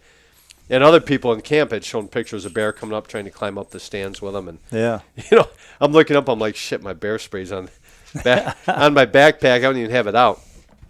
And he's just floating around and, like, looking over at me. I had the wind in my favor, so. But, he just got out, shook the water off, and went back in the woods. And then after that, every day I had a bear coming in. I had color phase. I had a cinnamon brown bear come in. It was a lot of fun. And mule deer just, I didn't see any mule deer bucks, but I had, you know, a bunch of doe and little ones every day coming in. So, yeah, I had a great time. I would definitely recommend it. You know, I think, and the next week after we left, I kept in touch with a guide, and, you know, that week after we left, they ended up, I think, got like two or three elk and one bear. Yep. So. Did anybody get any elk when you guys were in camp there? There was at least one. There was a cow that one day. And the week before they had 3 bulls. One. They got a cow and a couple bulls, and I think a couple bulls were wounded. Yeah, they missed one, and then I think they wounded. Yeah. The hunters wounded 2, and they didn't recover them. But you know, they had a lot of action going on, and like I say, the hunts I've been on some crappy hunts where I didn't see anything and things didn't go well, and it's a crapshoot, you know, sometimes if you don't know. But man, the game, I would come back and Chris and I would say, well, I saw this. He goes, guess what? I saw another freaking bear today, because he didn't want to see a bear. And like, really? And he goes, yeah, jumped in the water, come running out and jumped in, and I had bear coming in by me, and I was in a ground blind. My first day I hunted a spot. I had a small bear come in. I think the mother, the sow, was in the woods behind me, but the young bear come in. The cub come up and run right below my tree stand, but the wind was bad. I said, you know, I love the spot, but the wind isn't good. And like, all right, we'll move you. Next day I went to a spot called D-Day, and you had to walk in. I was actually hunting in Gunnison National Park, a ground blind, overlooking a little water hole, and I was seeing every day I saw stuff. Yeah. You know, a couple of days, Chris and I talked like I'm seeing tracks when I come back for the afternoon hunt. So we started doing, hunting through lunch. Hunting through lunch. And I did like an all-day hunt. I come in, like Chris and the guide come in to get me. And I said, I'm going back in. I said, I think I should be there. They're bugling. There's stuff around me. And I had a cow and a calf come in like at 1 o'clock. They winded me, and, I was kind of waiting for a bull anyways. But I'll be honest, I would not above shooting a cow. If a cow come in by herself, they're huge, and I want the meat. Oh, yeah, that would have been awesome. They brought that cow in the beginning of the week. Yeah, I can't believe how big it was. Yeah, it was huge. It was gigantic. And I'm all about shooting, a big, nice whitetail buck, right. But I want meat in the freezer too. Yeah. I want the big cow elk was huge. It was like a horse, for crying out loud. It was like a horse. So I mean, I had a mule deer buck come in. I saw 3 elk, and I saw 4 bear, and one of them was on the ground. That I did want to shoot at an adult. By the time I figured out it was a good bear, it was last light, and it was walking towards me. It was, 10 to 15 yards away, and I had no shot, and it was looking straight at me, and it ended up running off when it got a little uncomfortable with me. When the feeling was a little bit mutual, though. At 10 yards with a bow. Yeah. So then the last evening I hunted there, I had a sow and a cub come in, which I didn't want to shoot, and they ended up walking up towards me too, and I waved them off after a bit, but it was just a ton of wildlife. When you see wildlife and game, it makes it fun and makes it the whole hunt more interesting. Even if you don't get a shot, you don't get an animal. That's like icing on the cake. Yeah, honestly. I mean, if you're sitting there the whole time not seeing anything, it's going to get boring. Yeah. I mean, if you got constant activity, at least it's something going on. Yeah, and I had elk bugling in the valley next to me, and that last morning that we hunted, Chris and I hunted together, and we went down after it warmed up a little bit, and the thermals had changed. Instead of when the scent going downhill was coming uphill, it was warming up. We went down in, and we still had a real fun, hunt. We didn't see anything, but it was a freaking major game trail, like in a state park. Yeah. Like a sidewalk of. It was like a dirt path, like 2 feet wide. I couldn't believe it. Yeah, we were like down in their home area there, and I think it was a trail that went from one ridge to another, but it was thick. It had a lot of young. Like you couldn't step off the trail. Shit. It was like. Yeah, you couldn't. It was tough terrain. You couldn't just like sneak around the woods. It wasn't like open woods. Yeah. And we had heard, that morning I hunted with Tim that Saturday, last morning. I mean, there was elk over there. They were bugling. Yeah. I mean, so I thought when we snuck down in there, we'd catch them, because a lot of times they like to bed down around 10 or 11 o'clock. Now, is that something where if you guys wanted to go hunt like that, you'd just get up into the Gunnison and just go after them? Or? We talked about that, like if we wanted to go on our own, go up the Gunnison. Or they would take you out. One of the guides would go with you. Yeah. Honestly, yeah. If that's what you're asking, if you wanted to go out on your own, they would take you after. If you want to do it, you're into walking, they'll do it. Yeah. Yeah. It was definitely a great outfitter. It was a good hunt. I mean, and it was not that expensive as hunts go. Right. I mean, I priced out a lot of other elk hunts, and they are very expensive. So I mean, this was not that bad, and you're doing that. What's the difference? I mean, back home when we hunt whitetail, we're sitting in tree stands. Right. You're guaranteed to see wildlife, and you got a good chance of it. So I had a lot of fun. I mean, me personally, it was a great time. Nice. I mean, Colorado was beautiful. The weather was unbelievable. Because I had some family stuff going on, we had to go, what was it, like the first or second week? It was early. Yeah. We hunted September 7th to the 11th. If I was to go back, I would go back the third week. Yeah, go a little bit later. And even they said they said there's more elk in the valley. Yeah, because that's what I was thinking is like if you hit that on the wrong week and the elk just aren't hanging right in that area, I mean, right? They probably move a little bit and migrate a little bit. So if you're not on them at just the right time. Right, and they were just starting to get active in that area I was in, the valley next to me. As by the end of the week, I was hearing them bugle the last couple of days. I was hearing bugle throughout the day, on and off and stuff. So they were just heating up, getting into it. So, but yeah, it was a great trip. Honestly, it was a great trip. Yeah. Cut my finger real bad. Yeah, I wanted to get that story on here. I heard you kind of posted something online there on the way out, and then you really just left everybody hanging on it. Yeah, I'm not great on posting things on social media. It's like you just threw a little attention grabber out there and then ran away. Yeah, that's me. Yeah, it was Colby, Kansas. It was Colby, Kansas. We've been driving for 21 hours yeah. plus or minus. Chris had reservations in a Hampton hotel. I forget now who was driving. We pulled in. We got in. Chris was getting the reservation squared away. We got a room. Okay, pull around the side, unpack stuff. We've been driving nonstop. Okay, time for, we want a beer. We're all pumped up. We're going to Colorado, Yeah. Good deal, Hooray, let's, have a beer. He's jumping in the shower. I'm like, hey, he says he's got a good bottle of bourbon. He had a bottle of Knob Creek out there, So, a little promo for Knob Creek. Yeah. And they have this plastic wax, whatever, wrap over the top. The tab broke off. I was determined to get it opened. I figured we pour us a couple, bourbons on the rocks. And I'm like, well, I didn't want to go out to my truck, get a knife, which is probably a good move. It might have been worse. Yeah, it might have been worse. So I had this little miniature pair of scissors in my overnight, my bathroom bag, I call it, with razor, deodorant, and all that stuff in it. Yeah. And I went to wring the neck of the bottle, had a good grip around the neck, and I was pushing really hard because the scissors weren't super sharp, but they were sharp enough apparently. And they slipped and went right across my index finger on my left hand and gashed it open really, really good. And so I grabbed a hold of it, and I realized how bad I cut it, and I went to by the entryway, the bathroom door is, and it's tile there, so I'm being all like, well, shit, I don't want to get blood all over their carpet. Yeah, right. So I'm standing there, I'm like, I got no paper towels, I don't have anything to wrap this in. Chris is in the shower, and I'm like, I can't go to the truck to get paper towels because it involves too much. It involves two hands, and I don't have any hands right now. One's stopping the bleeding, and the other one's bleeding.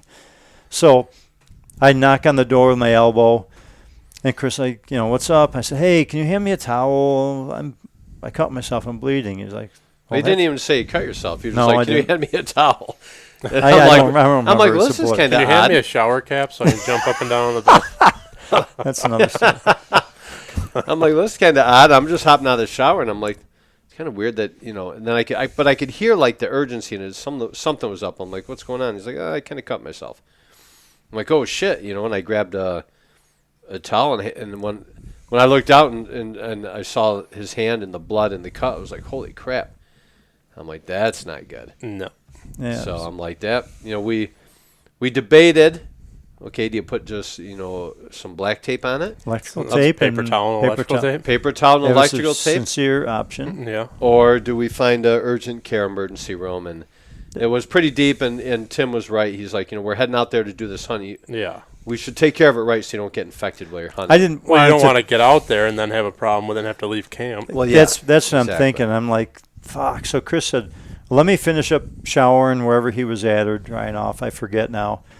So I had, and by the way, I trashed 2 towels at the hotel. I still feel bad right now because they should have taken them with you and just act like they. Yeah, act like we stole them. Yeah, don't feel bad. They kind of sucked at that hotel. Yeah, we had issues at the hotel front desk too. pissed me off, so. But it looked like we slaughtered a pig or something.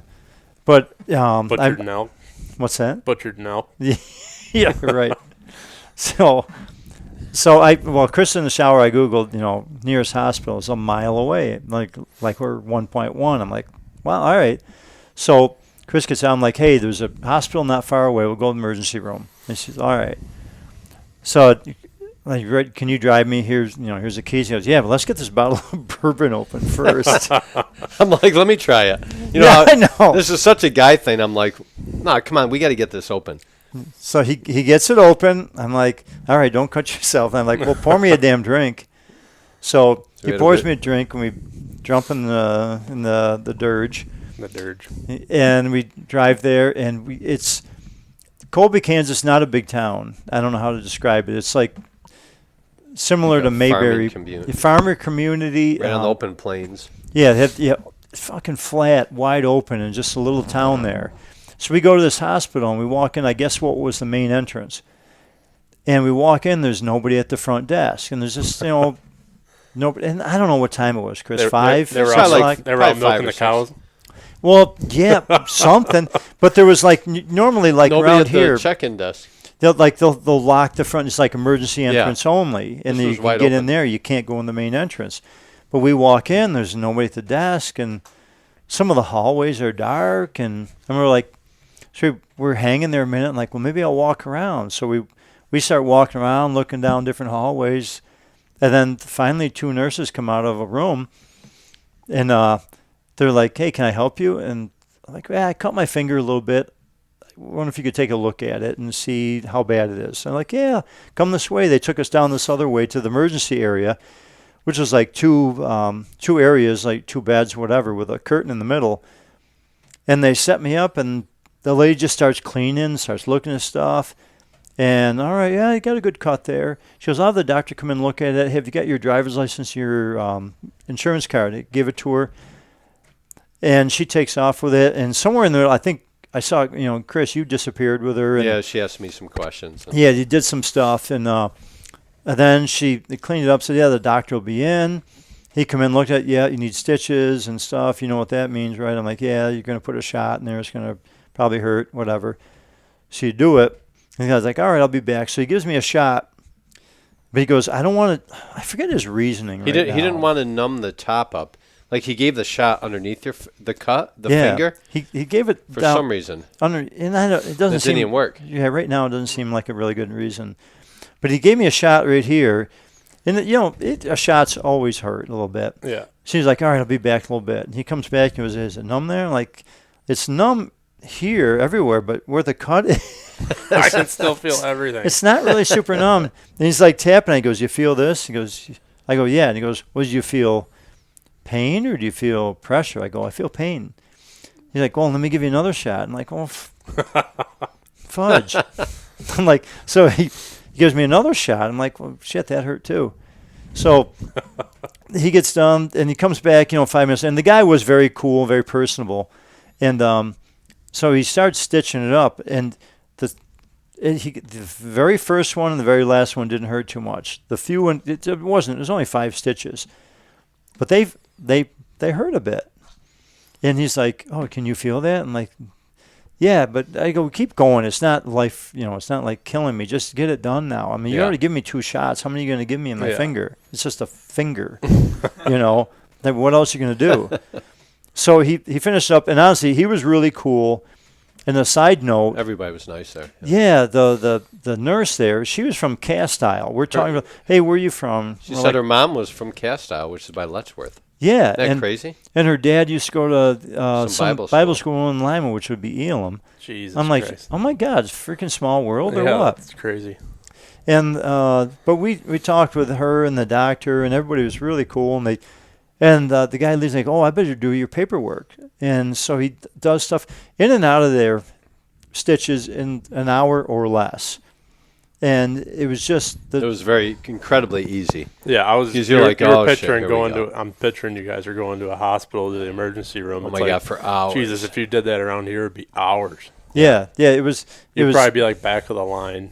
Yeah, yeah. No big deal. You're gonna have to wait. Yeah, they were so cool there, and couldn't say enough good about it. Because you're like, when you're walking in, you're like, oh, is this some podunk town?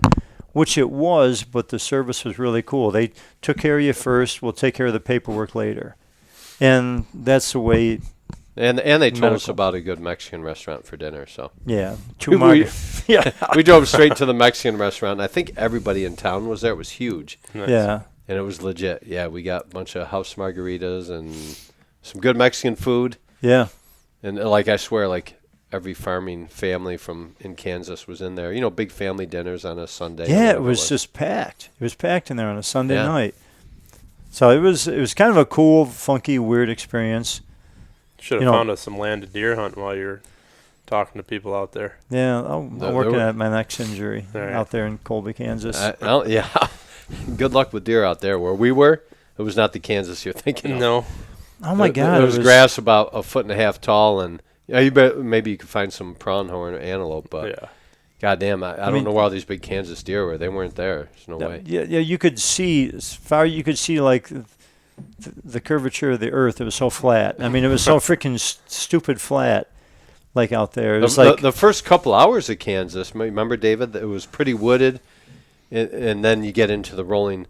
The draws or whatever you call them. They were wooded. Yeah. And then you just get to a point where it's just like flat, grassy plains, and you're like, holy shit. I mean, yeah, you forget how fast you're going. You just like, yeah, it autopilot. Was driving straight for 6 hours across Kansas. Yeah, but it was interesting. Interesting. I felt really stupid for the move because not my first time with sharp instruments and bourbon. Joel called me and he was like, "You know what happened to Tim?" I'm like, "No," and I bet you everybody and their brother's trying to get a hold of him to figure it out. So I'll hear it later. Yeah, the only thing was it's not my trigger finger. Yeah. Yeah.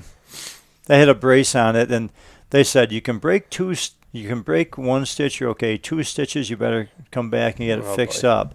So they gave me a brace to put on my finger. Oh, that's right, yeah. And partway through the week, I broke 1 stitch. I'm like, oh, Daddy. Be careful. Because I didn't know. I'm like, and it was still a little tender and sore. Well, yeah, and you had to grip the bow. We were doing some practice shooting. Yeah, then I found out that thing on there was affecting the way I gripped the bow. It was torquing it. Yeah. So I said, okay, I'll wear it out everywhere. When I go to hunt, I'll take that off and shoot. But by the time we left, I broke another stitch, but it was like healing up, and at that it point, was fine. Like 5 days into healing. Yeah. So that was interesting, but the whole trip, that was interesting. The whole trip was a great fun. trip, yeah. We stopped a lot of up, fun. and I've always been all my hunts been like nonstop A to B. You go, yeah, exactly. You get there, and Chris, we stopped in Colorado to get gas. And after he complained to me, I was eating peanuts going down a really scary road. He's like, I need both hands on the wheel. I'm like, yeah, you're probably right. But you don't need to be backseat driving. You don't need to be texting people eating peanuts and staring with your knee. Yeah, we're going down the Continental Divide, 75 miles an hour. Yeah, 45 minutes of downhill. Or 45 miles, rather. Well, we stopped at Silverthorne, which is just it's over the Continental Divide. We went there. We went through there when we did that river rafting trip out there. Did you go to Angry James? No, because we didn't stop. We just drove through. See? I saw the signs, and it was our scheduled. We did every 3 hours we'd stop. Yeah. And we were going to get gas there. And I'm seeing, it was a big touristy town, and I'm seeing signs for breweries. I'm like, you know what, Tim, we should check one of those out. I think it was Silverthorne that we were driving through that had there was a hotel on this corner, and there was 5 just giant mule deer bucks just feeding in the yard. Really? Probably. Yeah. It was right. It was pretty cool. There was mountains all around us. We sat in this brewery, had lunch and a couple beers. Yeah. And then I look on the map. I'm like, well, Billy's hunting right behind us. Billy, where Billy hunts, was probably within 10 miles. It wasn't. Yeah, it was really close. It was the mountain to the west of us. Obviously he drives past Silverthorne. He's got that parking area he goes up in, but it was really cool because I never have in the past taken the time to stop. It was Chris I'm a little hungry. I'm like, you know what? We're only 3 hours away. 3 hours from camp.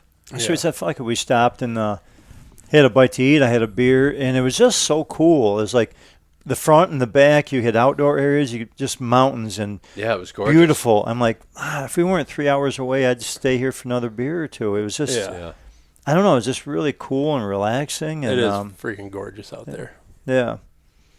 So that was, it was the Angry James Brewery. Couldn't find the Angry Otis. Well, I was going to say, why didn't I get a freaking T-shirt or something? They're working on that. They're going to be a sponsor for the show. I got one for myself. But. The only Otis that I know of is the elevator company. Yeah. They're popular in some areas. Yeah. I haven't found any T-shirts for those either, though. So you'll have to talk to Davis, Brian Davis. He went out. When we were leaving, he was going out to hunt. Yeah. The San Juan, the same area we hunted 2 years ago. He got into some elk, and he's got some great stories. Yeah, we'll have to catch up with him at some point. He let some arrows fly. So arrows.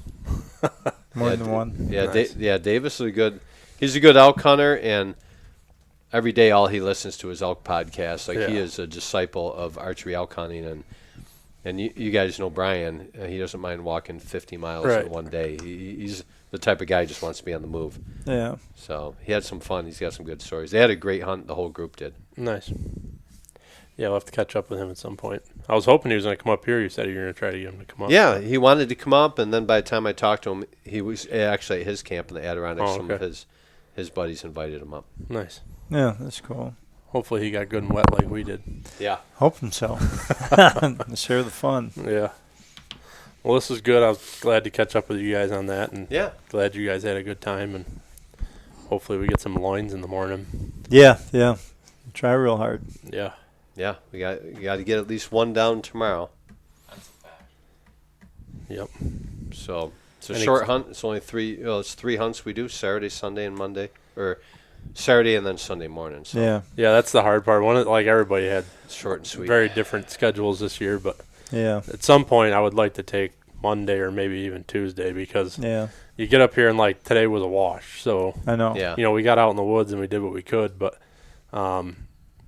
it would be a lot of fun to put a good 2.5, 3 days into this instead of 1.5 days. I know. I agree. You know, I got a couple different spots down there that I kind of focus on, but you know, I'm 2.5 hours away, and I I'm know. kind of depending on trail cameras. But then you get here, and you know, one of the spots I got is good, but the wind swirls, and it's like it never seems to work out, and Yeah. it's just it's tough to come into a spot that you're not used to in a day and a half. Up here too. I mean, it's not like you're going somewhere where it's like highly populated deer. You just got to get in Right. and find the sign and kill them. Yeah. I mean, especially I think this year's a lot different than the other years that we've done this, because there's so many fresh leaves down right now. Oh my God. And they're yeah. still just piling out of the Yeah. trees. So it's like you're not seeing fresh sign. Like we found some Yeah. buck rubs and a couple of old scrapes, but I mean, if you're finding a scrape, it's probably within the Yeah, I last know. 24 hours. So Yep. we're finding sign, a little bit of sign, but like, you know, you give this another 2-3 weeks and you're going to be seeing, you know, the runs in the leaves. You'll be seeing where they're really hanging and Yeah. digging for food or, you know, whatever. But like right now, it's just, you can't really tell anything by walking through the woods. No, other than, it's tough this year. Yeah. I've been up all week and walking and covering ground and walking miles literally. Yeah. And I can't find. Very seldom do I find a positive. Oh, this is a game trail. It's super obvious. No scrapes, but there's so many fresh leaves falling down that everything's getting covered up. So, Right. I think it has to do with the colors. I was talking to Chaz and Dawn. Yeah. And they're talking about the colors not being as vibrant, something to do with the moisture and the mold on the leaves, not wanting Yeah, to the make them colors fall are different quicker. this year. They're not quite like last year was brilliant. Yeah. Last year the colors were unbelievable, the orange and yellows, and this year they just kind of changed a little, and they already started falling off the trees. Well, Yeah. I feel like that higher vegetation fell quick. Yeah. But like you get out there now and it's like the lower level green is still super thick. So, Yeah. you know, the spot I sat tonight, there's some open hardwoods there, and the canopy's open, but I'm kind of in some beech too. So like, it's weird because it's like open, but it's super thick still down Yeah, low. right. So like you're sitting in the tree stand, you're like, this is wide open. Then you get down on the ground, you can't hardly see anything. Yeah. So, I don't know. It's definitely been a little bit different this year, Yeah. and it's tough because today was a washout. So Yeah. I don't know. Hopefully we make something happen in the morning, but Yeah, I agree. In the future, it'd be nice to make a couple even, day even hunt. to have 2 full day hunts and like you're not trying to pack up and get home Sunday night. Yeah, that would be nice. I agree. So maybe we try to aim for a Monday too next year. Yeah. We will put it on the meeting notes. Yep. We'll put I talked to you about it, and you were like, I got everything lined up for, you know, for my retirement. For retirement, Yeah, you can't take anything or it'll mess up your whole schedule right now, and that's Yeah.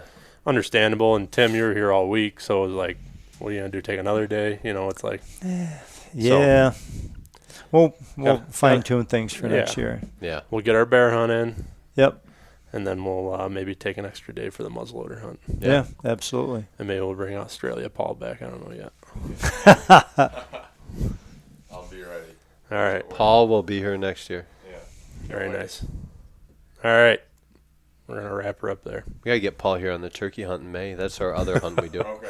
We come the 3 major times we come up here. Yeah. That's a good time. Bear, muzzleloader, and turkey. And turkey. It's in fun May. during turkey because you can We only do hunt ATV till ride. noon, so you go ride ATVs and shit in the afternoon. Right. Yeah. That's a good time. Go up to Wigwam. Wigwam. Oh, the Wigwam. Yep. Some interesting. Don't order fries when somebody's lurking around your table, I think. Yeah. Would be the takeaway from that one. Yeah. Oh, my God. Good times. Yeah. Yeah. All right. Thank you guys for hopping on. Yeah. Yeah. Thanks for having us. Thanks for having us. Thank you. Until next time. It was just a pleasure. being the Also host of with this you. thing. All right. With your spirit. Yeah. Feed them. God bless. See ya.